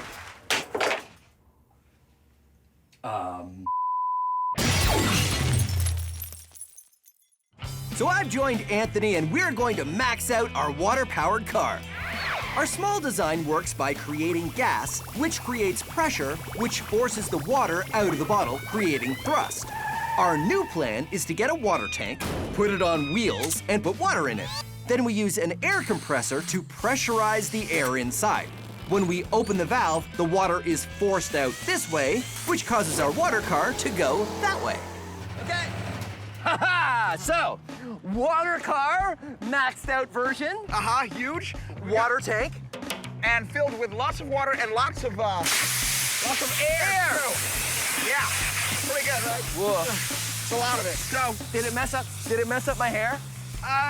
no, you look fine. You look great. Okay, good. Now, the only thing left is we just gotta open this valve here, right? Yeah. You want to do the honors? Yeah, let's do it. Okay. Okay, here we go. 3, 2, 1, go! We open the valve and our pressurized tank moves forward. The air pressure in the tank forces the water out with enough force to move the tank. Awesome! That was awesome! That was a great run, yeah. That's amazing. So, pressurized water tank on wheels. Totally worked. Totally works. Total success, yeah. So, because this is Science Max, the only thing we can do now is make it bigger. Bigger, right? exactly, Okay. yeah. So, problem is, I don't think we're gonna find a tank bigger than this one. Yeah. So, because then it would be too heavy, right? exactly, Much way too bigger. heavy. Maybe what we can do is just get a lot more water, Okay. and then we find a way to pressurize the water. Oh, so don't pressurize the whole tank, just the stream of water that's going out As of it the tank. comes out, exactly. Something kind of like a fire hose. A fire hose, right. So we take a big container of water, right? and I guess we would need a pump. Yeah, like a pump would be perfect. So then we suck the water out of the container, put it through the pump to pressurize it, shoot it out of a fire hose, And then our car goes flying. goes flying. Okay. Yeah, let's do it. Yeah. All right. Amazing.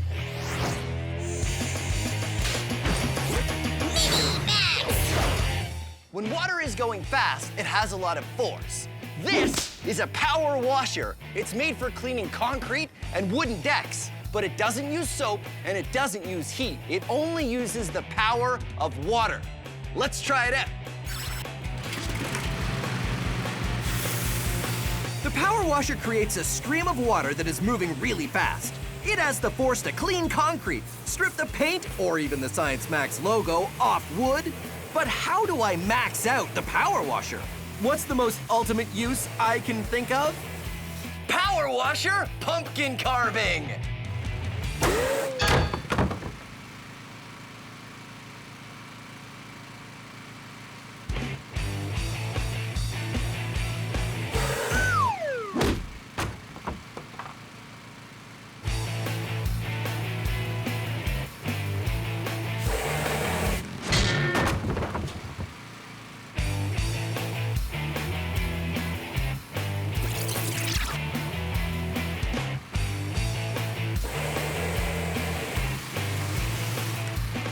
The power of the pressure washer creates a stream of water strong enough to make short work of my pumpkin. Power washers may only shoot water, but they can be dangerous, so don't try this at home.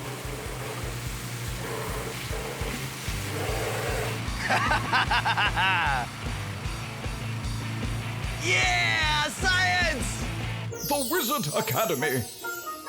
All you have to do is demonstrate true magic, and you'll be granted entry. Send in the next candidate. Oh, no, not Overwhelmo. Did someone say Overwhelmo? No, wait, no. Next. Oh, not that. Okay, good. Okay. Behold, it is I, Overwhelmo!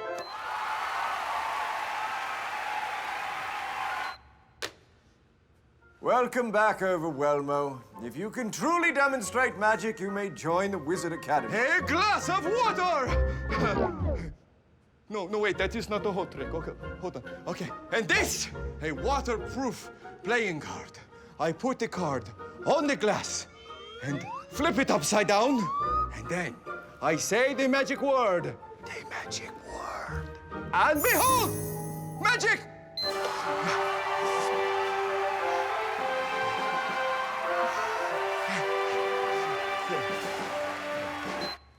Yes?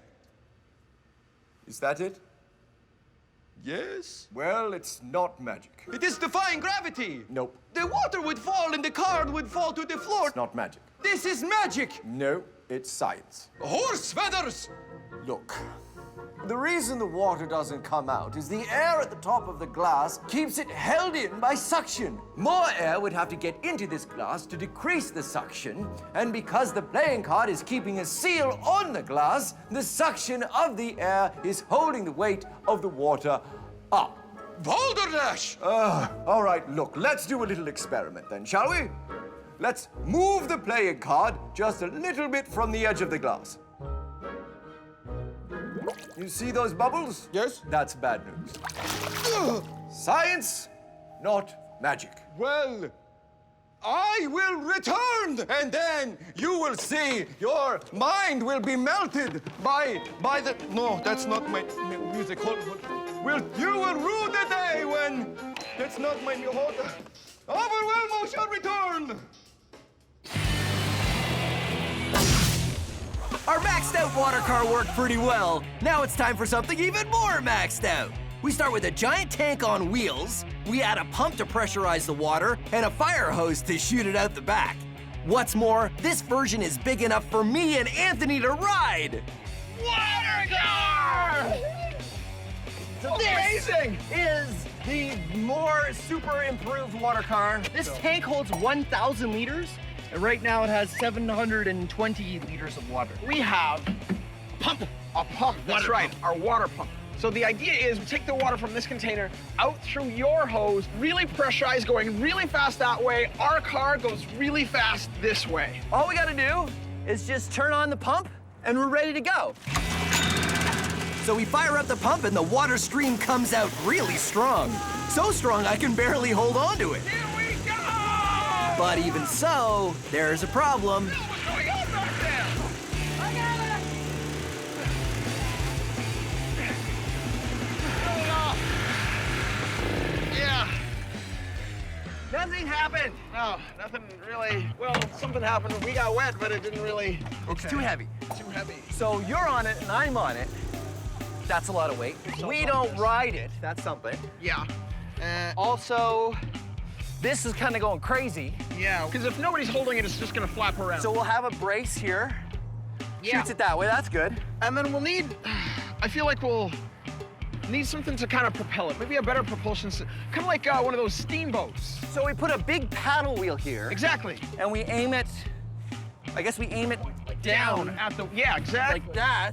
And then at the paddle wheel, and then the paddle wheel spins, and that propels the car, exactly. right? Right. Okay. Okay, well, We can do that. Let's do it. sounds good, Put yeah. it together. You know what? I have a paddle wheel because I had a failed hydroelectric.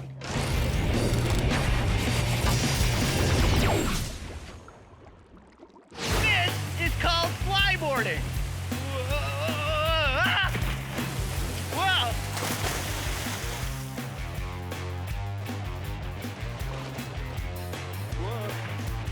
Whoa.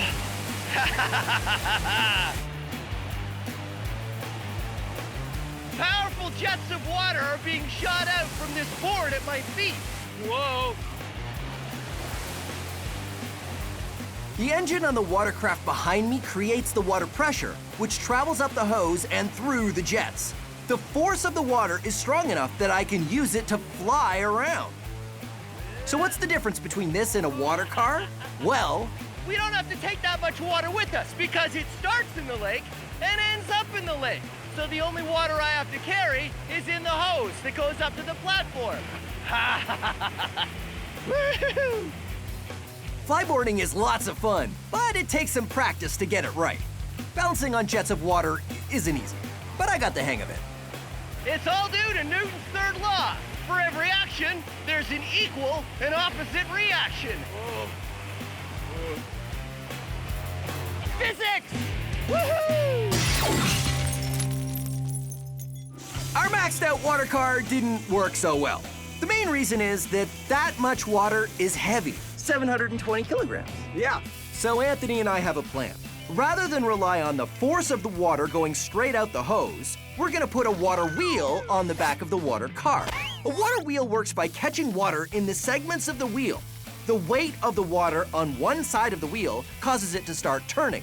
But we're gonna use the weight of the water and the pressure of the water. Hopefully, both combined will be enough force to turn the wheel, which will drive our water car forward. A little construction, and we have it ready to go. Okay, so here's the latest version of the water car, water wheel. Yeah. All right. Yeah, there we go. We try it out, but there's a problem. The trick with the water car is the water itself weighs a lot.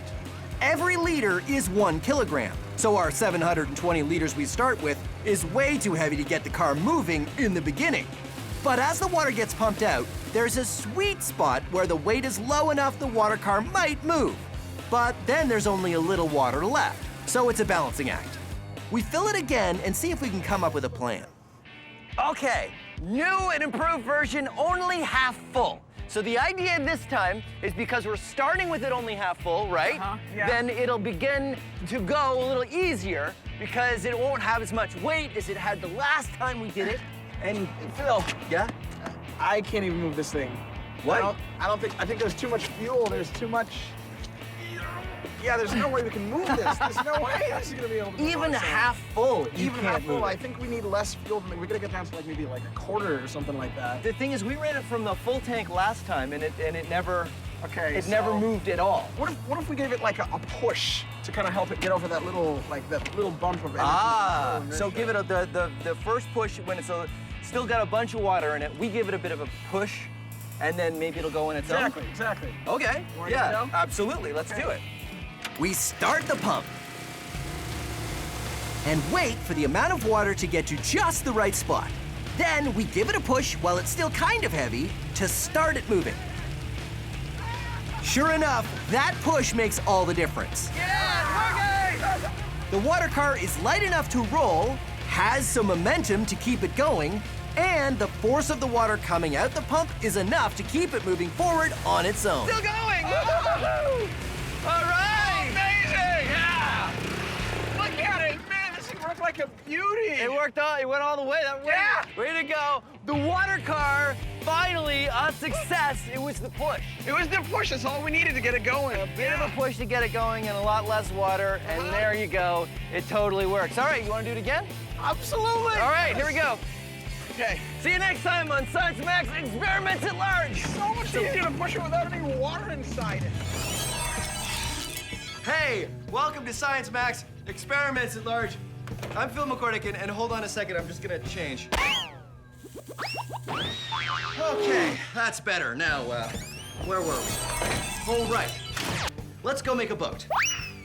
So you know that some things float and some things sink, like rocks, or wood, or full water bottles and empty water bottles, or carrots, foam, waffles, screwdriver, playing cards, plasticine, tinfoil, potato, my watch. Wait, that wasn't supposed to go in there. So how do you make a boat? You make it out of something that floats, right? Well, most boats are actually made out of metal. Tinfoil is metal and, well, it sinks. But if you fold tinfoil into a boat shape, it floats. And boats don't only float themselves, but they can hold people and cargo. In fact, there's container ships crossing the ocean at this very moment that are holding thousands of tons of cargo, and they're all made of metal, which doesn't float, it sinks. So how do boats do it? Are they magic? No, of course not. Boats are science. And here, you can be science maximites. Get some tinfoil and cut it into the same size pieces and fold a couple different shapes of boats and see which one can hold the most weight before sinking. And now it's time to max it out. But before we do, here's how you can fold your own tinfoil boat in less than 15 seconds. First, take a square piece of tinfoil, then fold it in half. Fold one corner down and the other corner down. Then open it up and ta-da, you're done. If you want instructions on how to fold a more complicated boat, go to our website. I have a feeling I'm gonna need a few extra lab coats for this experiment. Like I was saying, let's max out the tinfoil boat and find out a little bit more about why boats float.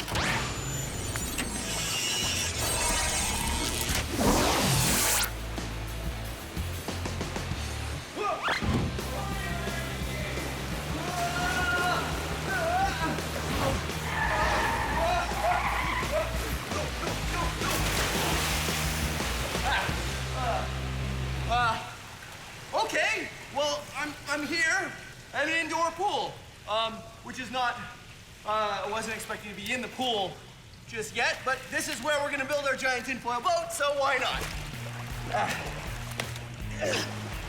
Who's Nia? Phil, you're wet. I thought I was gonna come in over there, but I came in on the water sled. I think I had the coordinates wrong. Anyway, this is Husnia, and she's from Let's Talk Science, which is all about science education, right? Yes. Just like us. So you're gonna help me max out the tinfoil boat. I think I dropped it in the water. Hold on. Whoa!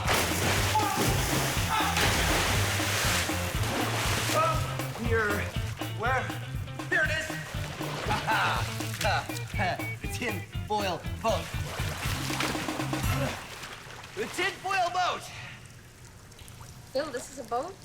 Well, it looked a lot better before I came down the water slide, but that's the idea, and then we make it bigger. What do you think? I don't think it's gonna work, Phil. Oh, well, why not? Tinfoil is very thin, Uh-huh. and it might not hold the shape of the boat. Well, I still think we should use tinfoil, though. Why? Well, because the small experiment was tinfoil, and I bought all of this tinfoil. Then let's do it. Tinfoil? Tinfoil? Okay, high five. I will, I'll take the tinfoil, and you take that, and I'm gonna have to dry off at some point. Welcome to Shipbuilding for Pirates. I'm Swubby, and I've built some of the finest pirate ships for some of the finest pirates this side of the Caribbean. And I can teach you to do the same. But first, you need to know your basics. Mass and volume. Let's start with volume! But not that kind of volume. Which of these two chests do you think has more volume? Right, this one here. Which of these two balloons do you think has more volume? Right, this one here. Volume is how much space something takes up. Which of these two chests has more volume? That's right, they're the same. But which of these two chests has more mass? Which is heavier? Hard to tell, isn't it? But what if I told you that this one was empty and this one was full of treasure? Oh, loonies. Now, which one has more mass? That's right, this one. These two chests have the same volume, but this one has more mass. This chest has more volume than that one, but this one... My loonies! That chest does not have as much mass. Volume is how much space something takes up, and mass is how heavy something is. And when you look at them both together, you're looking at density. Join us next time on Shipbuilding for Pirates, and then we'll look at how volume, mass, and density work together to make something float. Oh, my precious, precious loonies. Are you all right, my pretties? They can't talk, so I'm not sure what they're saying. So, Husnia and I get to work constructing a large tinfoil boat. Our first design is just sort of a square, folded together out of a very large sheet of tinfoil. Simple, but can I ride in it? There we go. A giant tinfoil boat, just my size. Woo-hoo-hoo-hoo. I don't know if it's gonna work. It's too thin. You think it's too thin? I feel like yes. What should we do? Do you want to test it? Let's test it. Okay, good idea. So here's the most important question. Do you want to test it or should I test it? No, you test it. All right, here we go. Putting it in. First test, does it float on its own? Yeah! Floats on its own, no problem. If I just get in very carefully, then it will work fine. See, if I'm careful about how I get in, no, it's fine. See, if I just get in like that. Bill, are you okay? Wait a minute. It's sort of, no, that's just air. You know what went wrong? It wasn't boat shaped. I think if we make it look more like a canoe, because canoes float, if we make it look like a canoe, it'll work great. No, Phil. We need some support. If we add a couple of structures in between, then we add support to it. I'll tell you what, let's make a boat like I want to make and a boat like you want to make, and we'll see whose is the best. That's a good idea. Okay, let's do that. All right, let's do it. Welcome back to Shipbuilding for Pirates. I'm Swabby, and now we know what volume means, what mass means, and that together it can tell you something's density. Now let's find out why things float. Let's say we're out to sea and my treasure chest gets swept overboard. Oh no! But it's all right. It floats because it pushes enough water out of the way, displaces it to carry its mass. But what if my treasure chest had more treasure in it? Well, we're giving it more mass, but not more volume. Too much mass and not enough volume, and it will sink. Oh no, my loonies! You need more volume if you want to float more mass. And that is why things float. I'm Swabby, and thanks for joining me on Shipbuilding for Pirates. So, the first version of the tinfoil boat didn't work out too well. Like that. But my idea is to build a tinfoil boat more like a canoe to see if a different shape makes any difference. Tinfoil canoe! Very Canadian. Very Canadian. The canoe part, anyway. I don't know about the tinfoil part. So, Husni and I had a bit of a disagreement of why the last boat didn't work. I thought it was because it wasn't shaped enough like a boat. So this one looks like a canoe. What I thought is that it requires some structure. Structure so that it wouldn't fold together. That's right. And we'll see how it goes. All right. All right, here we go.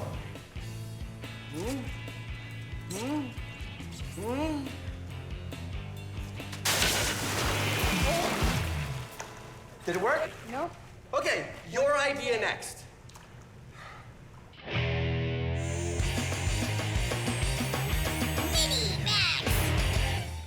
Did you know it's easier to float in salt water, like in the ocean, than it is in fresh water, like a lake or a pool? That's because not all liquids are created equal. They have different densities. This is fresh water, or it doesn't have anything in it. And this is sugar. If I was to put 1 scoop of sugar in this water and stir it around until it dissolves, now this liquid is more dense than before I put the sugar in. Here's an experiment you can do at home using liquid density. This glass just has regular water with yellow food coloring in it. This glass, green food coloring and half a cup of sugar in it. This one has a full cup of sugar in it, and this one has 2 cups of sugar in it. Now, when you do this at home, you'll definitely want an adult to help you because you have to heat the water if you want to dissolve that much sugar in 1 glass of water. I'm gonna put them all in 1 container.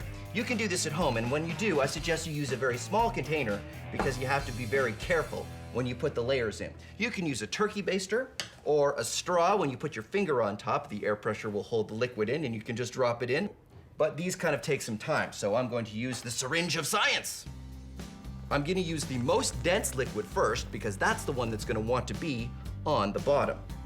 I carefully put it on the bottom of the container. The next layer, be very careful. And you'll see that the red and the blue aren't mixing because they have different densities. The blue is heavier than the red. We'll add the green, and you can see even when it drips into the red, it comes back up to the top because the green liquid isn't as dense as the red liquid, and the denser liquids push the lighter liquid up. And now we're gonna add the yellow, which of course has no sugar in it at all. And there you go. All the layers stay separate. If you put it on a light, you can really see it. Liquid densities. Now, let's max it out. Ta-da! The longest length of liquid layers, 12 liquids all organized by density. Starting from the bottom, we have honey, corn syrup, chocolate syrup, maple syrup, dish soap, whole milk, water, dyed blue, vegetable oil, extra virgin olive oil, rubbing alcohol, baby oil, and lamp oil. Liquid density. I really, really want to mix it up, but it took me a long time to make this, so I'm not going to. Our first 2 attempts at a tinfoil boat haven't gone so well. Husnia's idea is to make a tinfoil boat and add some more structure, because the tinfoil just wants to collapse when I get in it. So we start with a large piece of cardboard on the bottom, then we wrap the tinfoil around it and shape it into a boat. After that, we add some supports across the top to stop it from folding in when we add my weight to it. This boat feels a lot stronger than the one I was just in. I told you. So how does all of this work? So we got some support using broomsticks and then some cardboard paper. And then underneath we have cardboard. And so how will all of this help the boat not sink with me in it? Right. The broomsticks will prevent it from folding this way and you won't sink. Good. The cardboard will prevent it from folding this way and you won't sink again. Not sinking is my favorite thing to do in the tinfoil boat. All right, so let's try it. Let's do now, it. Are you gonna get in this one? I'll tell you what, Phil. If you get in and you don't sink, I'll go after you. Deal. All right. All right, here we go.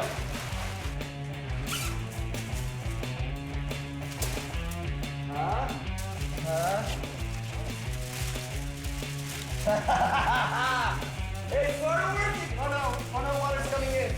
It's sort of working. It's almost working. Uh-oh. Wow. No.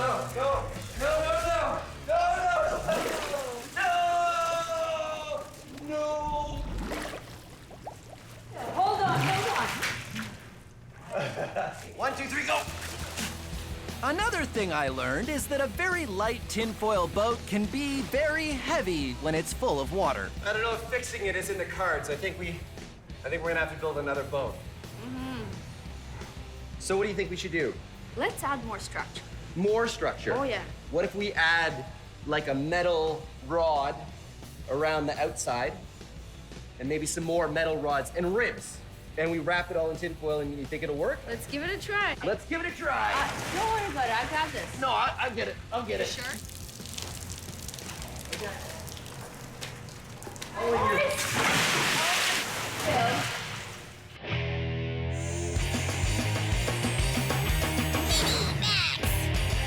Who wants to do an experiment with diapers? Oh!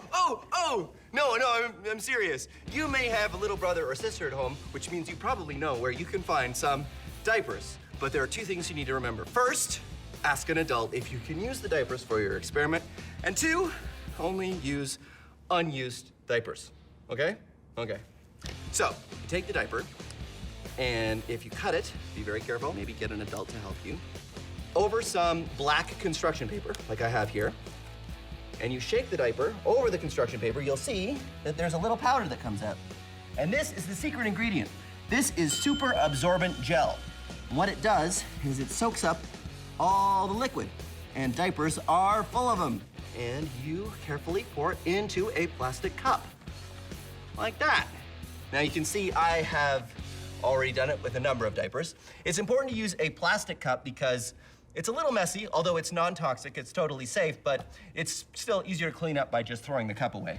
Now, add some water, and what happens is this super absorbent gel absorbs the water and turns very quickly into a paste. Look at that.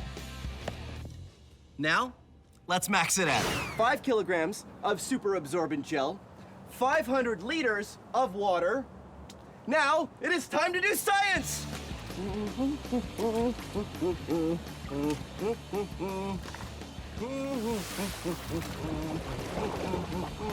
And I have my own stir stick.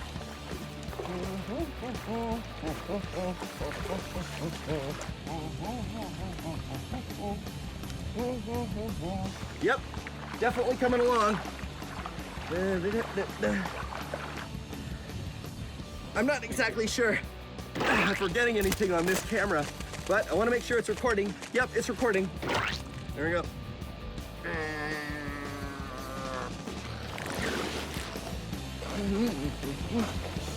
It is definitely turning solid. Well, there you go. The giant super absorbent gel experiment.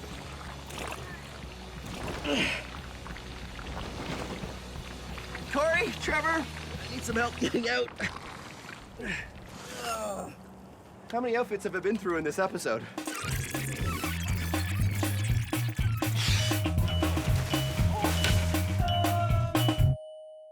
How many outfits have I been through in this episode? Anybody have a towel? There you go. Thanks, buddy. That's great. Husnia's idea of adding structure to the tinfoil boat was definitely right. We just needed to go further. So we did it again. This time, we made a much larger boat. We started with a sheet of cardboard, then wrapped the tinfoil around and added some metal supports taped to the cardboard across the boat this way to make ribs, as well as some other supporting pieces in the front and the back. Then another metal rod all the way around the top, and finally, supports across the middle. All right, feel how strong it is. I'm really excited about this version of the tinfoil boat. What we did is we used thwarts, big hard pieces of wood that we did last time, but this time we have ribs. Ribs, right, which are made of a cardboard, a metal rod attached to it, and shaped, and we did a whole bunch of them that go the whole length of the boat. And then we used all of this bendable metal, and we have one that runs all the way around the gunnels, and a whole bunch that run down the inside, and we even used bike fenders at the front and the back of the boat to give it super rigidity so that it hopefully won't go like all the other boats have done so far. Are you ready, Husnia? let's do this. 1, 2, 3, lift. All right, moving it over.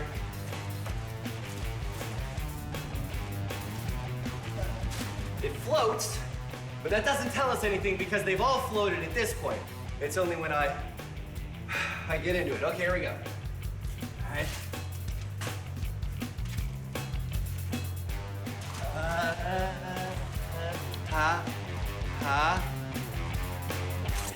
Hey! Hey, it works! All right. Oh, it's working. Ha ha ha ha! Look at that! It works perfectly. The tinfoil boat experiment has been done. Science Max, experiments at large. What do you think, Husnia? The only reason I got into this boat because I knew it's gonna work. Really? Oh yeah. So you knew you would never get wet? See, I don't think that's fair. I think it's time that you got wet. I think we should go. I think you and I should just get wet right now. Just need Someone help.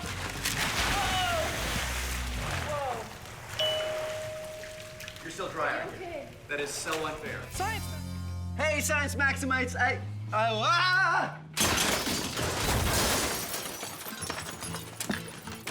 Slippery. But that's okay, because today we're talking about friction. Friction is a force that is everywhere and happens when any one thing rubs against any other thing. We do lots of things to increase friction, like wear shoes with big treads on them. And we can do things to reduce friction, like the experiment we're doing today. We're gonna build a hover disc, and it's very easy. You take some cardboard and cut it into a circle, just like this. Then put a hole in the middle of the circle. You might want an adult to help you with that. And then take a plastic drink bottle cap, like this. I like use the ones that you get on sport bottles because they have a little nozzle that pops open or closed. And then you glue it around the circle and you get this. Then you need a balloon. So you blow up your balloon. I know you know that step. And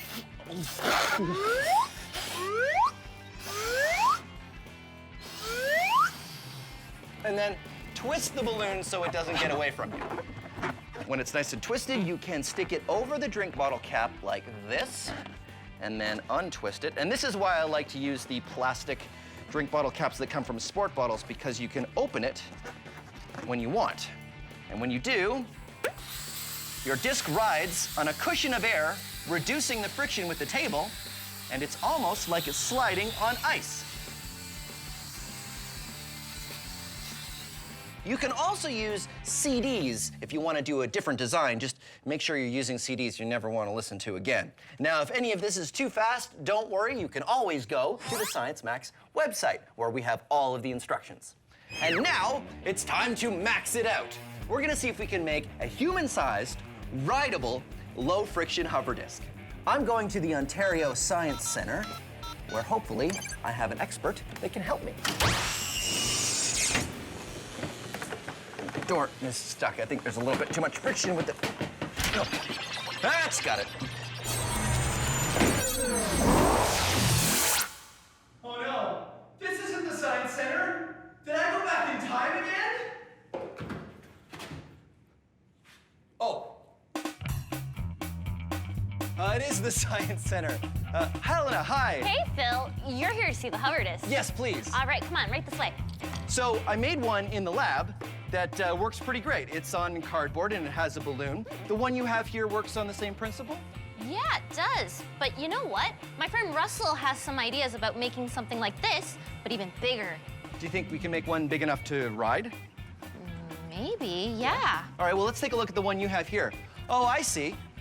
Right, this one works the same as the one I made. It's really hard to move the disc, but if you add some air, it floats like a dream. There we go. Great, so let's ride it. Whoa, Phil, not this one, the one upstairs. You can ride that one. Oh, okay. Yeah. Should we bring this one just in case? No, it's a little heavy. I think we can leave it there. What if we need it for reference? No, I'm sure we'll be okay. It is pretty heavy. Yeah, but... come on, let's go. Russell's made it. Are you sure we won't need I'm it? positive. Okay, but if we have to come back, I get to say I told you so. Okay. All right. Hey, Ramona, you change your hair? Yeah, it's nice. It's like doing this now. Because but now it's, yeah, I like it. You should give me the name of your guy, because I wanted to, hey, oh, hey, how are you? You ever think to yourself, no matter what I do, I can't seem to get anywhere. I can't get enough traction? Well, you, my friend, need some more friction. Which one of these two shoes has more friction? Take a closer look. Huh? Right, bam. This one doesn't have a lot of treads. It doesn't have a lot of friction. But this one, it's got metal spikes on the bottom. This is called a cleat, and the spikes are for helping you grip onto the grass when you're playing soccer or golf, increasing its friction.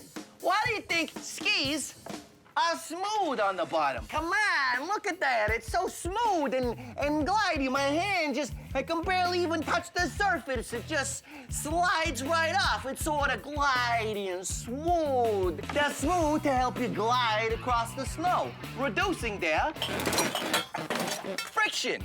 Why doesn't this box slide down this ramp? Friction. This roller skate has wheels. Wheels reduce friction. But when I push the roller skate, how come it doesn't just keep rolling forever and ever and ever and ever? And going all the way around the world and writing a memoir. Say it with me.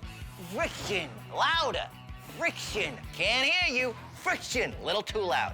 Friction. Ease it back. Friction. How can I hang onto this rope without falling? Friction. How can I jump down on the floor without falling over? Friction. And now you know your friction. Your friction. Your friction. Come on. Uh-oh. Oh, Ramona, the friction sign is broken. Reset. Uh-oh. The plan is to take our small hover disc and make one big enough to ride. So I'm off with Helena to another part of the Science Center to meet Russell, who has some ideas on how we can do it. Oh, hey, Russell. Hey, hi, Emma. Hey, Phil. How you doing, Russell? How you doing, Phil? So this is the hover disc. This is our small hover disc, yes. How does it work? Well, obviously you sit on here, right. Air will go into here. It gets vented through all these separate holes here, so we get an airflow over the entire area. Hopefully this will work to pick someone up. All we need is... air. Oh, well, that's easy, because the small one worked like this, so we just put the balloon on, right? I hope you got Okay, so we put the balloon on hold on. Larger balloon! Okay. Sorry. That's okay. Okay. between you. Uh-oh, twist it so it doesn't. He's losing his air. Okay, all right. On you get. You grab Right. one side, I'll grab the other. Okay, here we go. Go. It's not, it doesn't, Feel way too much it doesn't friction feel on like No. it still feels pretty frictiony.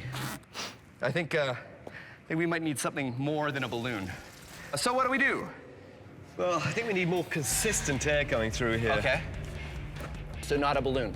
Not a balloon, something, I don't know, opposite to a vacuum cleaner? Opposite to a vacuum cleaner. That would be Like a leaf blower. Like a leaf blower. a leaf blower. Right? High five. Yeah. Awesome idea. Yeah, leaf so blower it is. why don't we make a couple larger discs when we'll hook some leaf blowers to them and we'll see what happens. Definitely give it a go. Okay, great.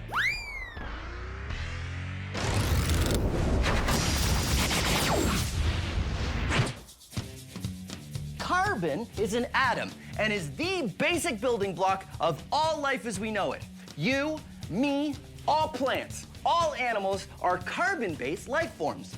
Other things are made of carbon too. Diamonds are carbon, coal is carbon, even pencil lead isn't lead, it's graphite, which is carbon. If you were to take all the carbon atoms in your body, you could fill 9,000 pencils. Of course, kind of prefer my carbon where it is. Our low-friction hover disc still had way too much friction. One of the problems that Russell mentioned is that the balloon just wasn't giving enough air. But then Helena had the idea of using a leaf blower instead. The plan now is to make a leaf blower powered disc by starting with a big circle of wood, cutting a hole in the wood where the air will come through, and then covering the bottom with a tarp that has many holes cut out of it for the air to escape. Because leaf blowers are made to push lots of air, hopefully there'll be enough for me to ride it. Well, this is the business. Look at That's this. amazing. It's good, right? Oh, yeah, I love the tube. You know, high volume of air through that.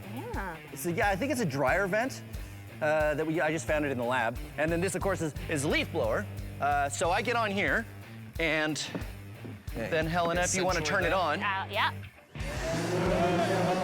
So once we fire it up, the air coming out from the bottom of the disc raises me up, and I float on a cushion of air. I can't control it! Because the friction between the disc and the floor is so low, I end up floating wherever Helena and Russell push me.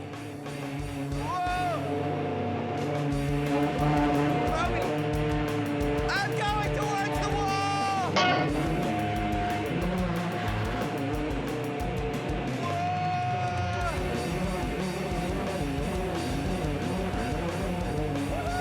It's like human air hockey!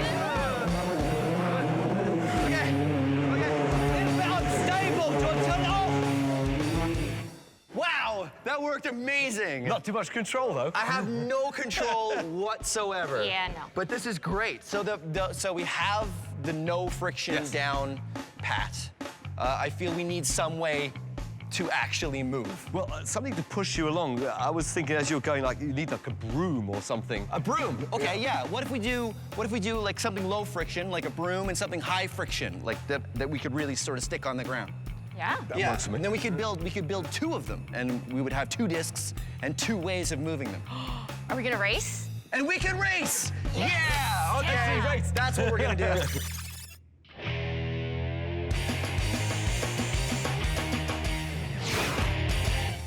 Here is an experiment you can do at home with friction. This is a toy boat. Yes, you guessed that right. And this is a wooden plank. Correct, that's 2 for 2. I put the boat on the ramp and watch what happens. Nothing! The reason why is because the friction between the boat and the ramp is enough to counteract the force of gravity trying to pull it down. But watch what happens if I raise the ramp to the right height, the boat slides down because the friction isn't enough and gravity pulls it down. But when we change surfaces to this carpet, let's see what happens. Same angle, I can raise it higher, higher, higher, because there's more friction between the carpet and the boat than there was between the wood and the boat. Now, if you're thinking that we're just gonna do it with a small ramp, you're wrong. Because of course we're gonna max it out. Hey, Helena. Hey. This is amazing. Thanks, I made it myself. Wow. Ready to climb it? Absolutely. Here we go. Way to go. Huh? No problem. So that was very easy. Well, that's probably because the friction from your shoes is high enough so you don't slip. Right, and the friction from my clothes is much lower, which is why I could slide down. Right. So how do we make it more difficult? We'd probably have to make it higher. All right, let's make it higher. With the ramp at a steeper angle, I'll need more friction to climb up. All right, Ready? I'm totally ready. Here I go.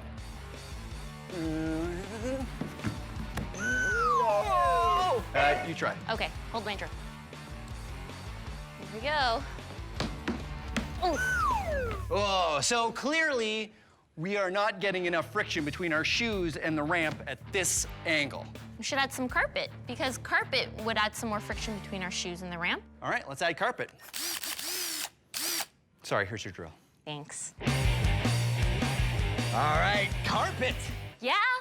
Same angle. Yes. And why have we done this? More friction. More friction. Let's give it a try. Hey, way to go. Totally able to climb the ramp. So, what do we do now to make it harder? Make it higher. Make it higher. Wow, it's really steep. I don't think you're gonna make it. Sure, if I take a really good run at it, I think I can do it. I don't think so. Well, there's one way to find out. No. No. Okay, so I can't do it. Is that it? Well, how about Velcro? Wow.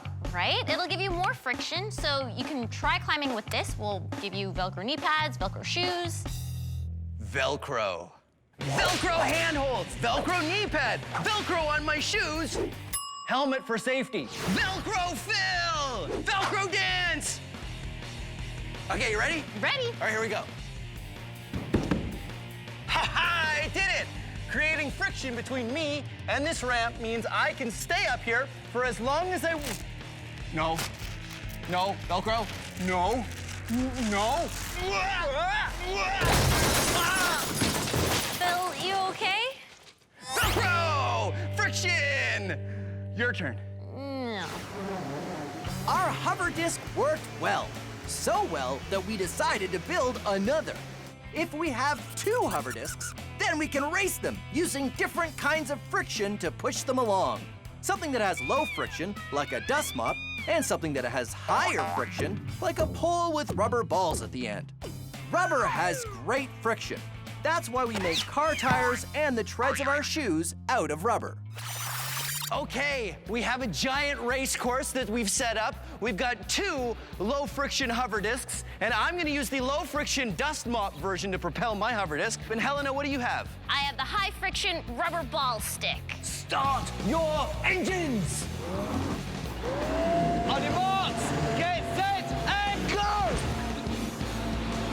And we're off. Remember, Helena and I are using very different methods to get our hover discs moving. I'm using a low-friction dust mop, and Helena is using high-friction rubber balls. As you can see, my low-friction dust mop doesn't make enough friction with the ground for me to push myself. Helena, on the other hand, is having no problems.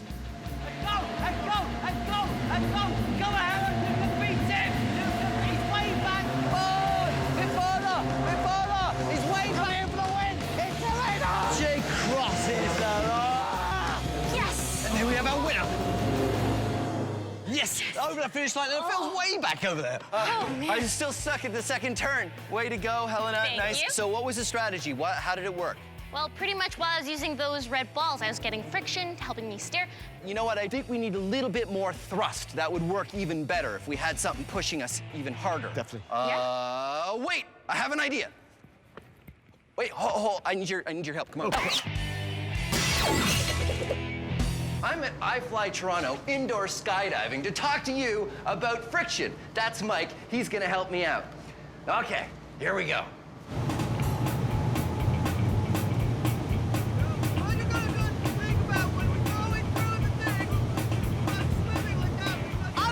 Unfortunately, we can't hear what Phil is saying because there's too much wind.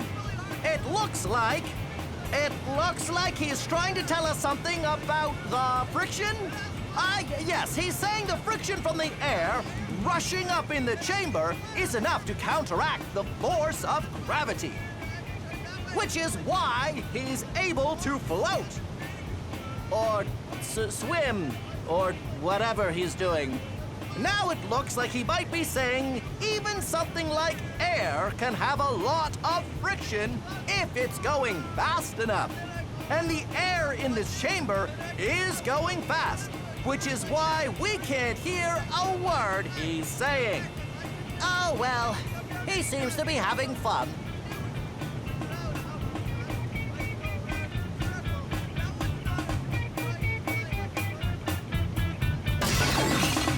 So how important is friction? Well, let's say I'm out for a drive. Car tires need friction to grip onto the road. Without it, my car wouldn't be able to turn at all. But that's nothing. Without friction, the bolts holding the wheels on the car wouldn't work. In fact, none of the bolts, screws, or glue on the car would work, and nothing would stop moving or stick to anything else. Even the trees would blow away with the slightest breeze. Friction is everywhere, and without it, nothing would work. Okay, hover disc race round 2. This time we decided to have a little bit more thrust, so Helen and I are going to be using fire extinguishers. Now, do not use fire extinguishers at home. Fire extinguishers have a very important purpose, and it's not for this, but we've got these ones special. Are you ready, Helena? Oh, yeah. Oh, yeah. Okay, here we go. Russell? So, racers, start your engines. And go!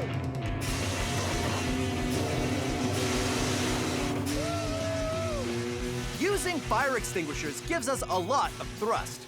But because the discs we're riding on don't have any friction, wherever we point ourselves, we just keep going in that direction, which makes steering very difficult. Cars grip onto the road and can go around corners thanks to the friction of their wheels. When you have no friction, it's kind of like moving on an ice rink. Oh no! I'm out!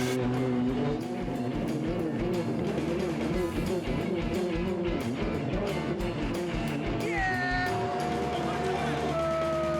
High five! Yeah! High five! Yeah!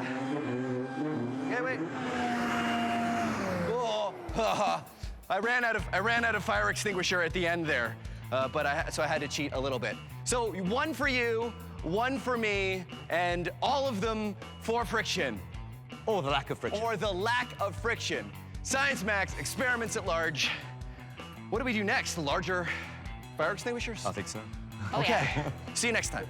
I know where we can get some, actually. We can go, if we go to the fire extinguisher store where we got these fire extinguishers, we can get like... Phil to mission control. Come in, mission control. This is mission control, Phil. We read you loud and clear. I would... Oh. Greetings, Science! Greetings, Science Maximites! Welcome to Science Max Experiments at Large. My name is Phil McCordick, and today we're gonna be building an air-powered rocket. Too difficult, you say? Nonsense, it's easy. It's not like it's rocket science.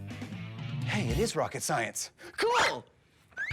Here's what you need. You need a bottle and a cork.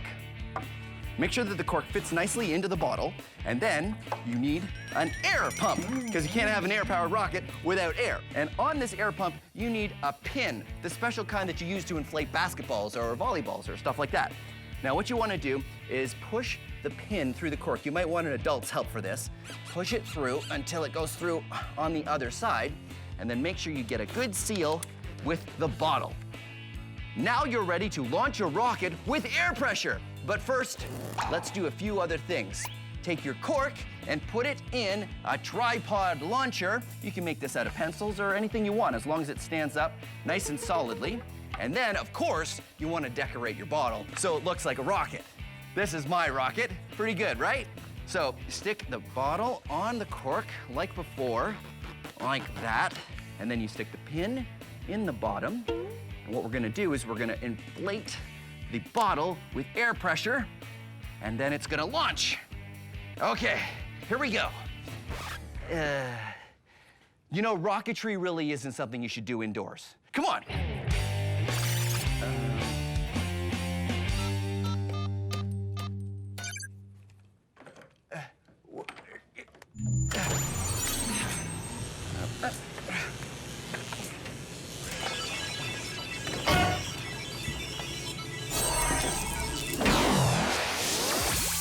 Hey, this was supposed to be a field.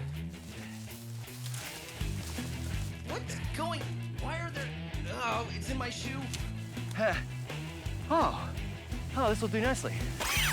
Now, don't forget to do this with an adult, and don't forget your safety glasses. Now set up the rocket in a nice big open area, and make sure it's pointed away from you. And then what you do is you pump the air pump. And it puts air into the rocket, which pushes down on the water, which will push down on the cork, until eventually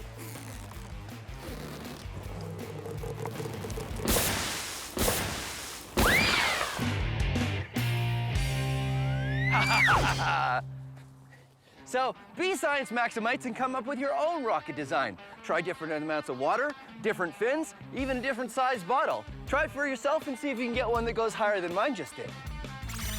How did I get in? I think it was this way.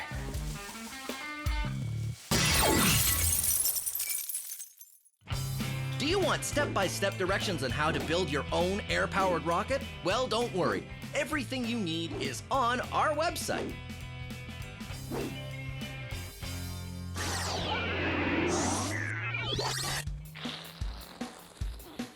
All right, now it is time to max out our air-powered rocket. I've got Adam here. Hey, Adam. Hey, Phil. How you doing? Good, how are you? Good. Adam's from Logix Academy, and you guys go into schools and talk about science. We do. Fantastic. Do you guys do a air-powered rocket? Yes, exactly. Does it look like this one? Looks exactly like that. Oh, that's great. So how do we max this out? So we want to add more pressure to this bottle to try to get it to launch a little bit higher. More air. More air. Great, so what do we do? So we're gonna use one of these. Ooh. It's an air compressor. Right, which works a lot like the bike pump, right? Yeah, exactly. Cool. So we're gonna have compressed air coming from here through this tube into underneath here. Yeah. And out that nozzle there, and you're going to put your bottle on top. And out the nozzle like into that. the bottle, like that. Yep, and now we want to be able to hold it in place. So we're gonna have these little fingers here that are actually gonna work to hold it until we want to let it go. So we're gonna lock it in place. Oh yeah, look at that. Totally locked. Exactly. And then what? How do we launch Now, it? you're gonna take this cord and go a safe distance away, and we are going to pull it. And then we would pull it. Which one do you want to start with? I think we should use this one here. Okay, great. Now we put water in it, right? Yep, you're gonna put water in there. Why do we use water? So the water is gonna act to push the rocket up into the air. The compressed air in here is gonna shoot the water out the back, and the water is gonna push on the rocket and make it launch. It's just to give it a little extra push. How do I get it on there without spilling any water? So just rest it next to the Just go launcher fast? there. Yeah, just go really fast. Ooh. There you go. There we A go. little bit. Haha.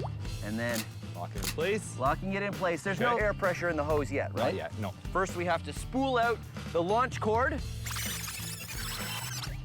So the air compressor has the compressed air in it. It's ready to go. Yep, it's all ready to go. We just need to connect the hoses. Adam, I've noticed it's snowing a little bit. Do you think that's any reason why we should stop?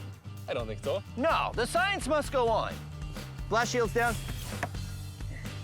Connecting hoses.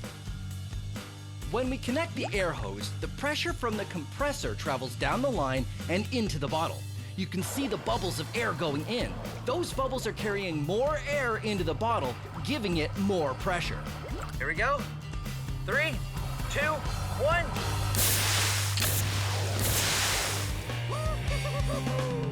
All right, there's the rocket. Let's do it again. Launching in 3, 2, 1. Woo! Nice. Success. Success. Nice. So, small bottle, worked really well. How do we make it bigger? I know, bigger nose cone? I think a bigger bottle. Oh, bigger bottle, yeah, of course, that's easy. How about this empty water bottle that we have now? That might work, except that the top here is too big. I don't think it'll fit on our launcher. Oh yeah, so what should we use? A 2-liter pop bottle might work a bit better because it'll be about the same size. Oh, that's right, 2-liter pop bottles have the same opening as these small water bottles. Exactly. That's great. All right, let's make a couple rockets out of 2-liter pop bottles. Awesome.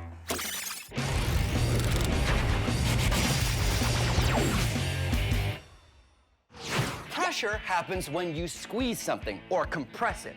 Solids do not compress very well. I will demonstrate. Solid? Is it compressing? No, okay. Liquids don't compress very well either. You can demonstrate this for yourself by getting a plastic water bottle and filling it right to the very top with water and putting on the cap and squeezing. You'll find that you can't really squeeze the bottle very much. But if you empty out half of the water, no, don't pour it on the floor, and then put the cap back on the bottle and try to squeeze it, you'll find that you can squeeze it a lot more. That's because gases compress much easier than solids or liquids. Here's what's going on. Say this container is, well, any container, and these magnets are air molecules. Now I'm gonna put the magnets in pole to pole so they repel each other and wanna stay a certain distance apart, just like air molecules do. There we go, a container at normal gas pressure. Now watch what happens when I add more gas molecules. They start to get squeezed together. And if I add more, the amount of space that each one gets is less and less. Now this container is under a lot of pressure. These molecules really want to escape through the top of the container, but they can't because I'm holding them down. If I took something like this plunger and I pushed them down even more, now they're really under pressure. They want to get out, but they can't because I'm holding them in. Now watch what happens when I let them go. They all pop out the top, and the container has returned to normal gas pressure. That's what happens when we put gas in a container like this one. These containers that hold compressed gas are made out of solid steel because you need something really strong or it might explode if you put too much gas pressure in it. That's why these are only filled up by professionals who know exactly how much pressure it can take. That is the power of pressure. Our air-powered rocket was working pretty well, but there's always room to max it out. In order to do that, we need to understand how it works. First, we fill the bottle almost halfway with water, then we add air to the bottle. The air pressure builds up, and the air presses down on the water. The rocket takes off when we pull on the release valve, which was blocking the opening of the bottle. Once that happens, the air pushes out the water. It's the water that gives us our thrust, so the water is very important. Once all the water is gone, the air escapes and the bottle returns to normal air pressure. But by that time, it's high in the sky. Now the plan is to use 2-liter bottles instead of regular water bottles to see if they work better. Now we've made a few more rockets out of 2-liter bottles, and I'm gonna fill this one up with water, and we're going to fire it again and see what happens. Now, the idea is that these will work better because they have more volume, and more volume means we could possibly put more air pressure in. It's hard to know until you try it, of course. But the other reason why it might work better is 2-liter bottles generally hold carbonated beverages, which means they already have to be made a little stronger than regular water bottles because they have to hold in the carbonation, which is just like air pressure. All right, ready to go. Okay, here we go. You ready, Adam? Yep. Okay, blast shield down. Pressurized! 3, 2, 1.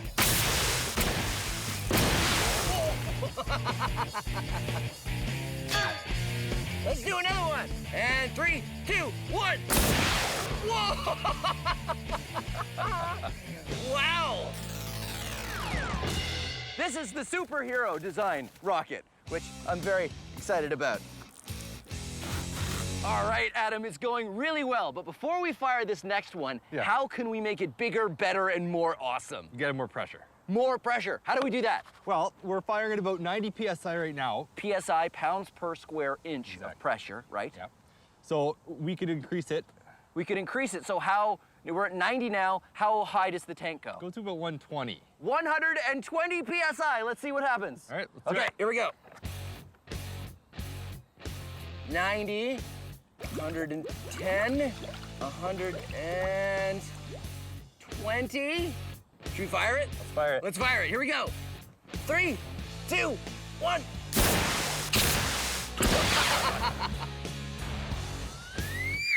All right. Hey, actually it worked okay. There's just a piece missing here, but I think the bottle is still okay. Yeah. So, 2-liter bottle, full pressure. I think we can still make something even better, even more maxed out. What if we used an even bigger bottle? You know the 5-liter ones that you see on a water cooler? Yeah. You think we can use one of those? Definitely. I think we could use that. We need to change the mouthpiece size Oh, right. Yes. to fit our launchers. Well, let's do it. Do it.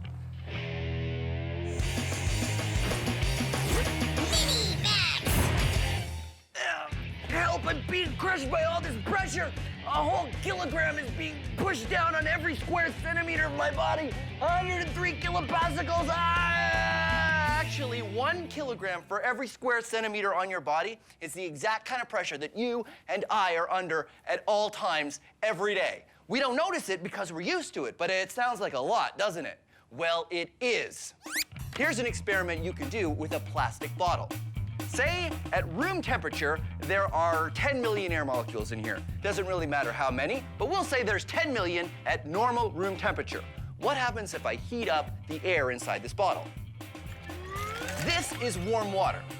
What I'm trying to do is heat up the air inside the bottle because the air molecules, when they get hotter, move faster and need more room.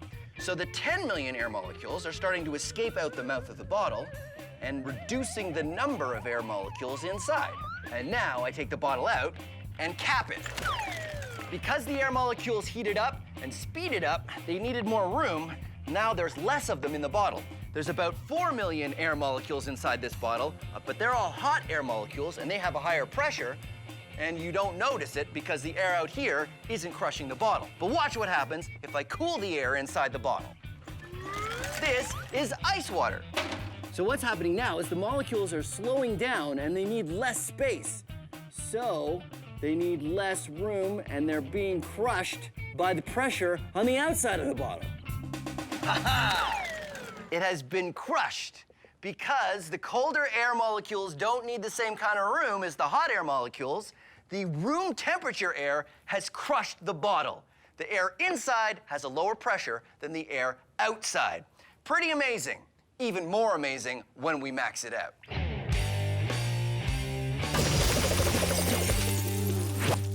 This is a steel drum. What we've done is we put some water in it and we're heating it up to boiling so there's nothing but hot air inside the drum. This is an airtight cap, which we use to seal the drum.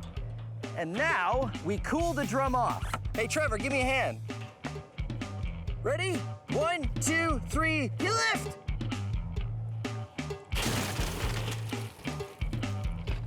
That's good.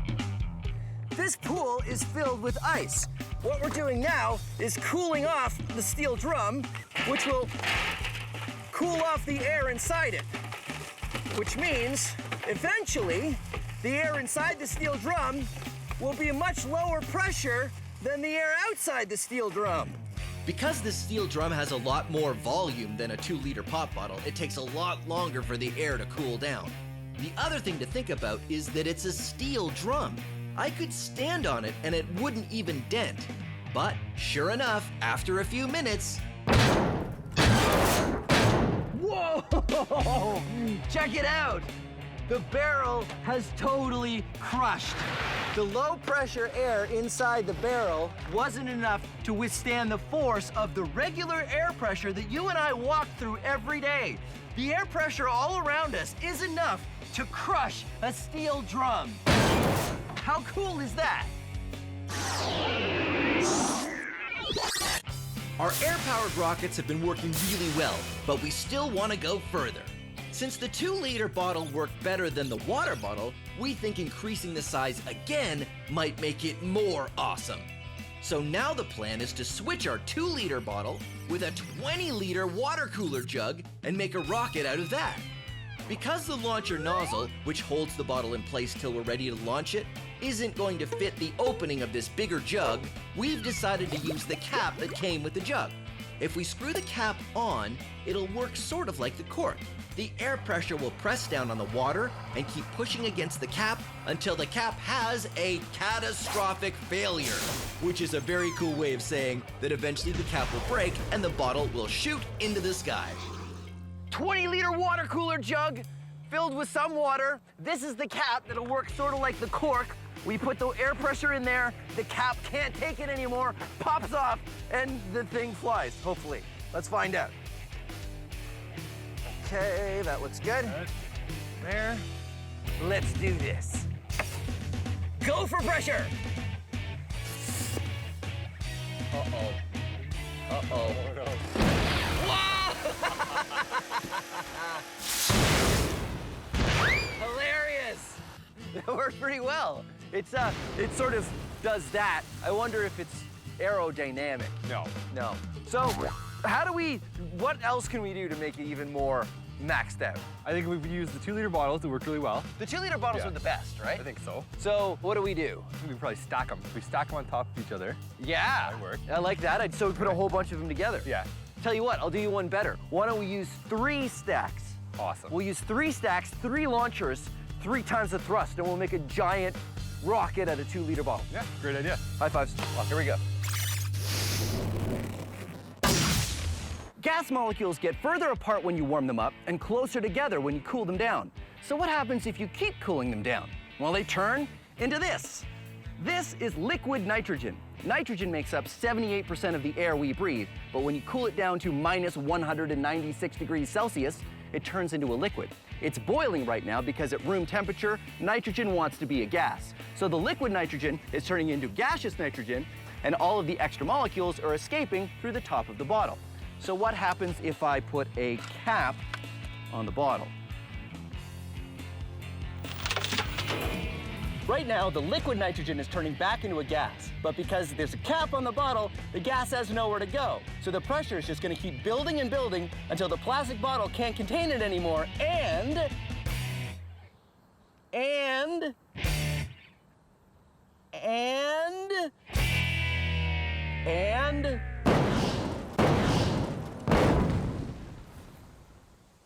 it pops like a balloon. Science! Our rockets have gone from small to bigger to even bigger.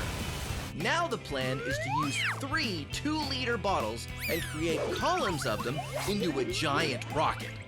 We pressurize them just like we did before, but with more thrust, it might work even better.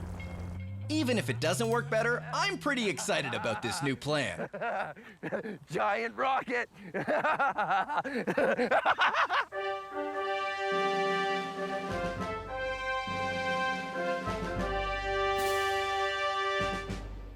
Giant rocket! You ready? I'm ready. Okay, blast shields down. Connecting hose. Dialing up pressure. Pressure is rising. It's bubbling. Bubbling. 100 PSI. Okay, stand by to fire. 3, 2, 1. Whoa! Woo!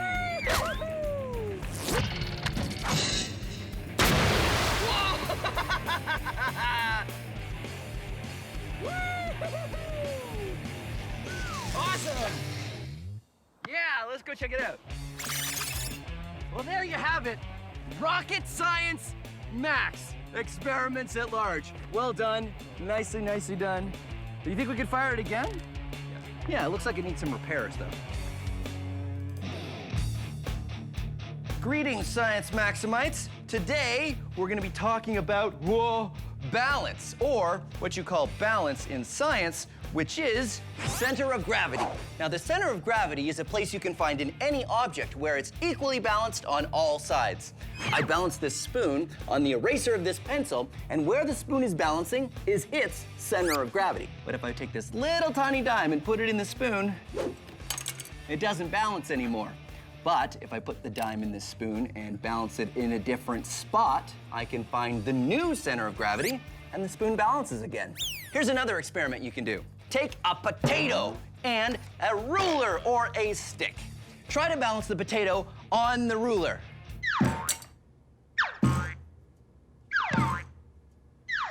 I'm gonna save us both a lot of time. It's really hard to do. The potato does have a center of gravity, but because of its shape, it's going to be really hard to find and really hard to balance. But if you take some forks and you stick them into the potato, you're no longer just trying to balance the potato, you have to balance the forks and the potato. And it gives it a very different center of gravity, which makes it a little bit easier to find and a little bit easier to balance. Haha! Whoa! Let's take a closer look at how the center of gravity works. Using our potato. No, that's too close. Back off a little bit. Okay, good. If you want to find where the center of gravity is, you can hang an object and draw a line straight down. Then hang it from a different spot and draw another line. Do this 1 or 2 more times and you can see where the lines meet is the center of gravity. If our potato was balanced on a stick, the center of gravity is a long way from the stick, so it's going to be pretty hard to balance. Now, let's stick some forks in the potato and try again. One line there, a line there, and a line there, and you can see that the lines all come together down here. That's right, the center of gravity doesn't have to be on the object. With the center of gravity way down there, when we try to balance the potato and the forks on the stick, you can see the center of gravity is much closer to the stick. That makes it way easier to balance. Now, because you're science maximites, I'm sure you know that a potato and forks is just the beginning.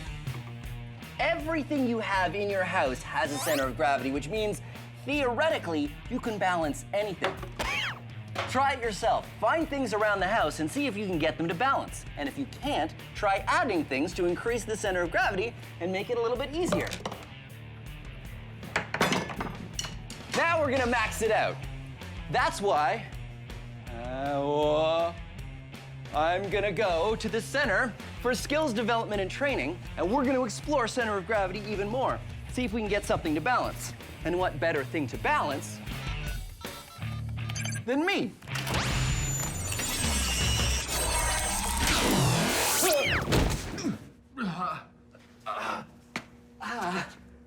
Oh, table, right.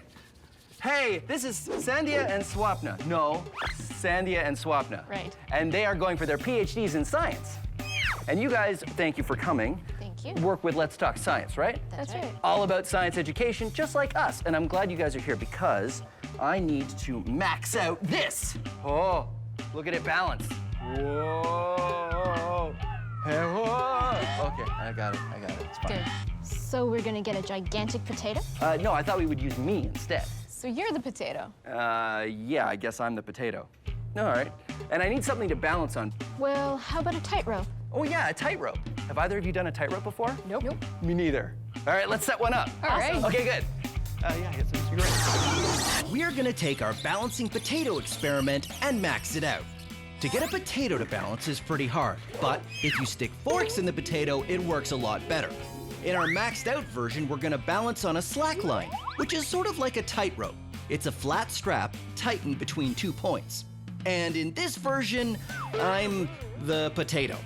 And instead of sticking giant forks in me, which is not something I want to try, Sandhya, Swapna, and I are going to experiment to see what I can do to improve my balance.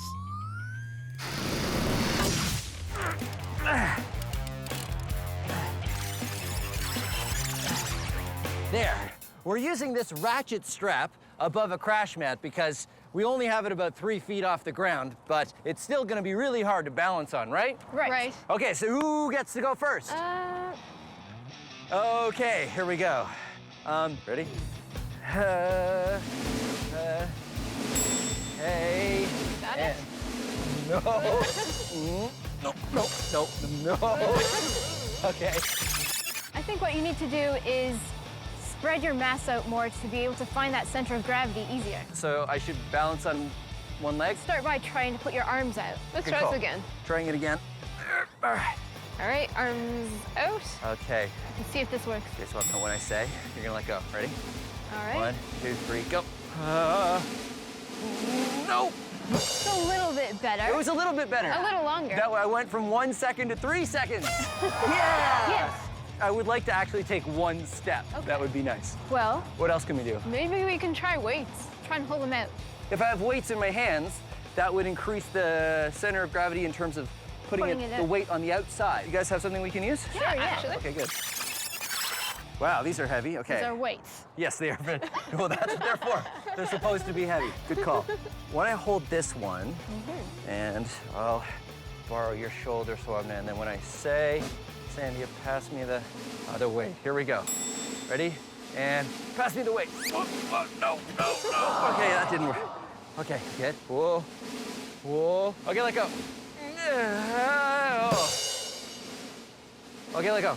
Oh, no. Oh, it's really hard. I feel I would work better if I could lift the weights up, but they're too heavy for that. All right. So, what else can we do? Well, tightrope walkers use a long pole so that they can balance on a tightrope. That's right, I've seen that. Do we have a pole? I think go find one. Okay, great. I'll put the weights away.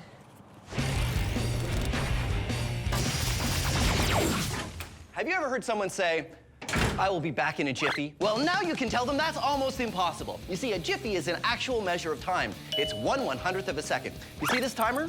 The first number is seconds. The second number is tenths of a second. And that third number that you can't even read, it's going so fast, that's hundredths of a second. Each one of those is a jiffy. Here are some things that happen in a jiffy. A cheetah moving top speed travels 20 centimeters. A hummingbird flaps its wings almost once. Can you blink in a jiffy? Nope, takes 10 jiffies for that. How about snapping your fingers? 8 jiffies. So the next time someone tells you, I'll be back in a jiffy, you can tell them it took 170 jiffies just to say that. So I tried walking the slack line, and I wasn't very good at it.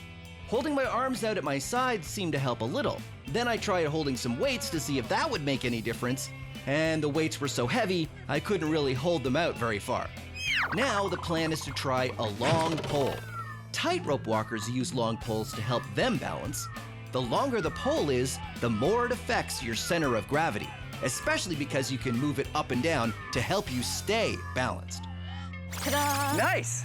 So the important thing on this is what? The balance, right? Yeah, you That's want to right. find the center of gravity of that as well. So you try can and find the center of the balance pole. it. The center is right there. That's where it balances. There, you got it. Okay. How do I hold this and get up on the strap? I'll help You're you. gonna help me? Okay. Oh, okay. Uh-huh. Whoa. Whoa. You good? Okay. I think I got it. Okay. Yeah. Whoa. You're balancing. Check it out.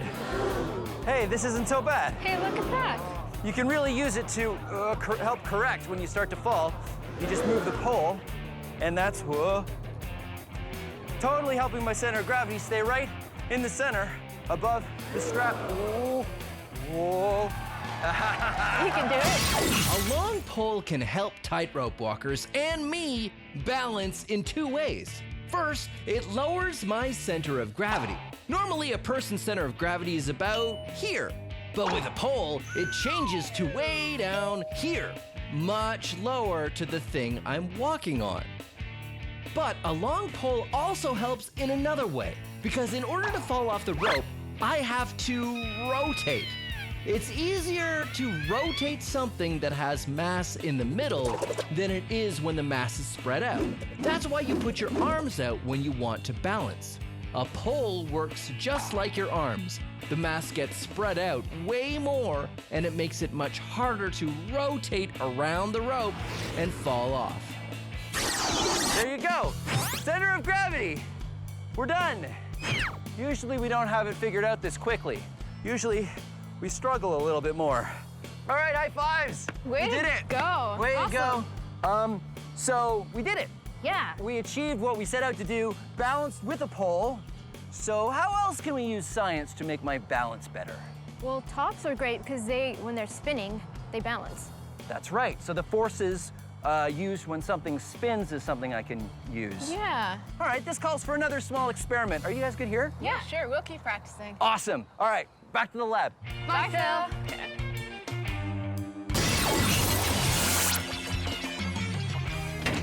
Here's another experiment that's all about balance. take a pencil and try to balance it on its tip.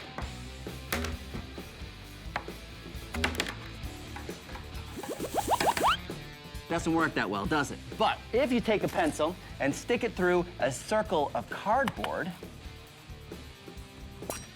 and try it again, it works. The reason is because this circle is spinning, it creates a force that keeps the pencil standing up. As long as the circle is spinning fast enough, it counteracts the force of gravity because of the conservation of angular momentum. The conservation of angular momentum. The conservation of angular momentum. Science Max presents ways to sound super smart. A top will balance when it's spinning. It works because it spins. But why say it that way when you can impress your friends and all the adults you know by saying conservation of angular momentum? Why does a top spin? Because of the conservation of angular momentum. Between you and me, we know that it boils down to the fact that it's spinning. But conservation of angular momentum is how you say it if you're studying physics in university. Just remember to thank Science Max when you impress everyone by telling them a top balances because of, say it with me, the conservation of angular momentum. Now, let's max this out. Gyroscopic force is pretty amazing. Because this bike tire is spinning, it's hard for me to move it. But it's really hard to see how much it resists a change in orientation unless I do this. Ha ha ha! It looks like it's defying gravity, but really it's because the amount of force needed to change its orientation is more than the force of gravity pulling down on it. It won't last forever, only as long as the bike tire keeps spinning. But you gotta admit, it's pretty cool science.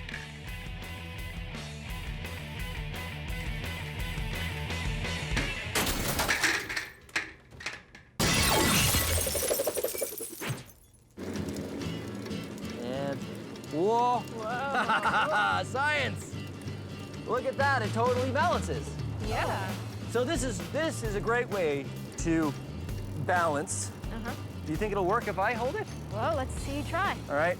right. So I'm gonna use you to get up on the thing, and then you go, give her. Yeah, that's good. And spinning it up. Here we go. Ready? Yep. Okay. Yeah. Whoa. You can feel it. I can really feel it resisting, and Yeah. I think it would work. I think it just needs to be spinning a lot faster. That would make it even stronger, yeah. It kind of hit my chest, so. You know what? Maybe you should keep it out to one side. Well, it's still spinning, yeah. Well, won't that? I think you need two. Oh yeah, you're right, one on either side. It'd be great if we could actually have some way I can keep my arms free though. Yeah. Oh, I know. Get two wheels and we rope them into some sort of backpack situation. What? And we have a way for you guys to get the wheels spinning really fast. I don't know. No, I have it all in my head. Trust me, come on, I'll show you. I'll show you. Wait, you guys go around. Come, don't go on that side of the.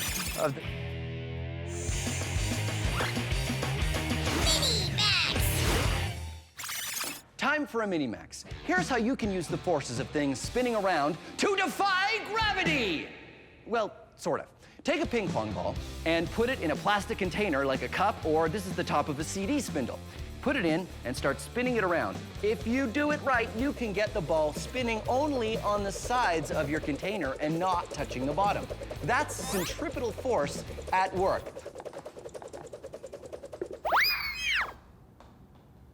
Oh. It works a lot better and is much more impressive if you have something that doesn't have a bottom. Fortunately, I do. This bucket doesn't have a bottom. Put the ping pong ball in the bucket and spin it around, and if I'm very careful, I can lift the bucket into the air and ta-da! I'm defying the force of gravity. Science! Now I know what you're thinking. You're thinking, Phil, is that it? Is that all you're gonna do? No, of course not. This is Science Max Experiments at Large. This is a garbage can with no bottom in it. And this is a bag of golf balls. Let's see what happens when we put them together.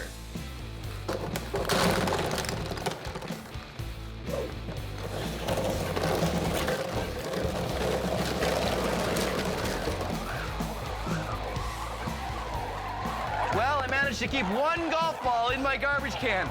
But as you can see, it works really well. And there you go, sort of maxed out.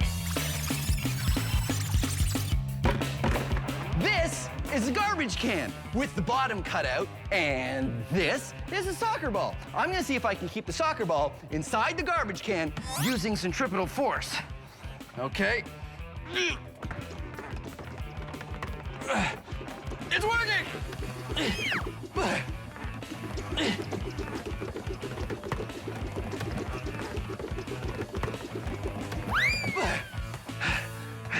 It's very tiring, though. How do you throw out a garbage can that's been used? Science! Here's a fun experiment you can do that plays with the forces created when you spin something. Get a flat platform or a tray and tie rope to every corner. Get an adult to help you with this. Then you get a cup of water. Use a plastic cup, definitely, just in case. You put it on the tray and you start spinning. Now, the force is created when you spin something. Centripetal force pulls the water to the outside of the circle. And because the centripetal force is stronger than the force of gravity, no water spills out of the cup, even when it's upside down.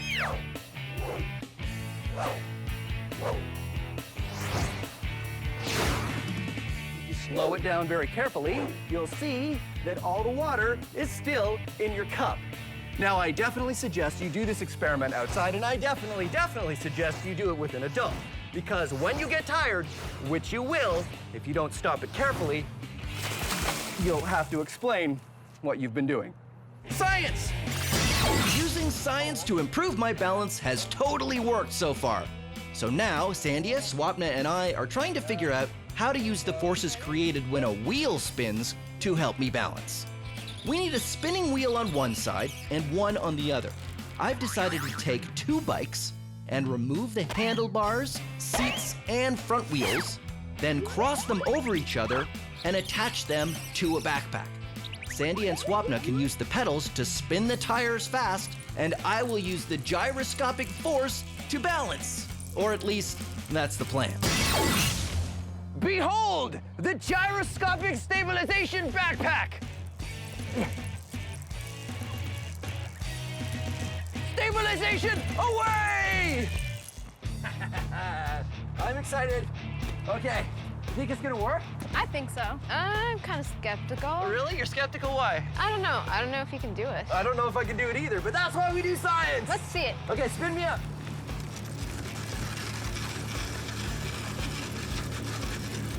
Okay. Oh, Ready? yeah. All right. And, oh, ready? Go. Yep. Oh, yeah. It's working! Cool. It's working! It's actually working. It's good. Oh, what's getting harder? It's getting harder. Uh-oh. Oh, that worked really well until the wheels stopped spinning. Yeah. And then what happened? Well, when the wheel was spinning, it was resisting motion in all directions so that you wouldn't fall. Yeah, but when they stopped spinning, You didn't have that anymore. that doesn't do anything. It's just a 50-pound weight on my back. Yeah. Exactly. Right. So I guess that's why tightrope walkers don't use spinning wheels. They use a pole instead. Right. But we've proven that they can. Exactly. Yeah. Max out, high five. Yeah. Woohoo! Yeah! I now have the balance of a ninja circus performer thanks to Science. Thanks for watching Science Max Experiments at Large. Okay, spin me up. Spin me up. And we'll do some more science. Gyroscopic backpack to the rescue. All right, let's go.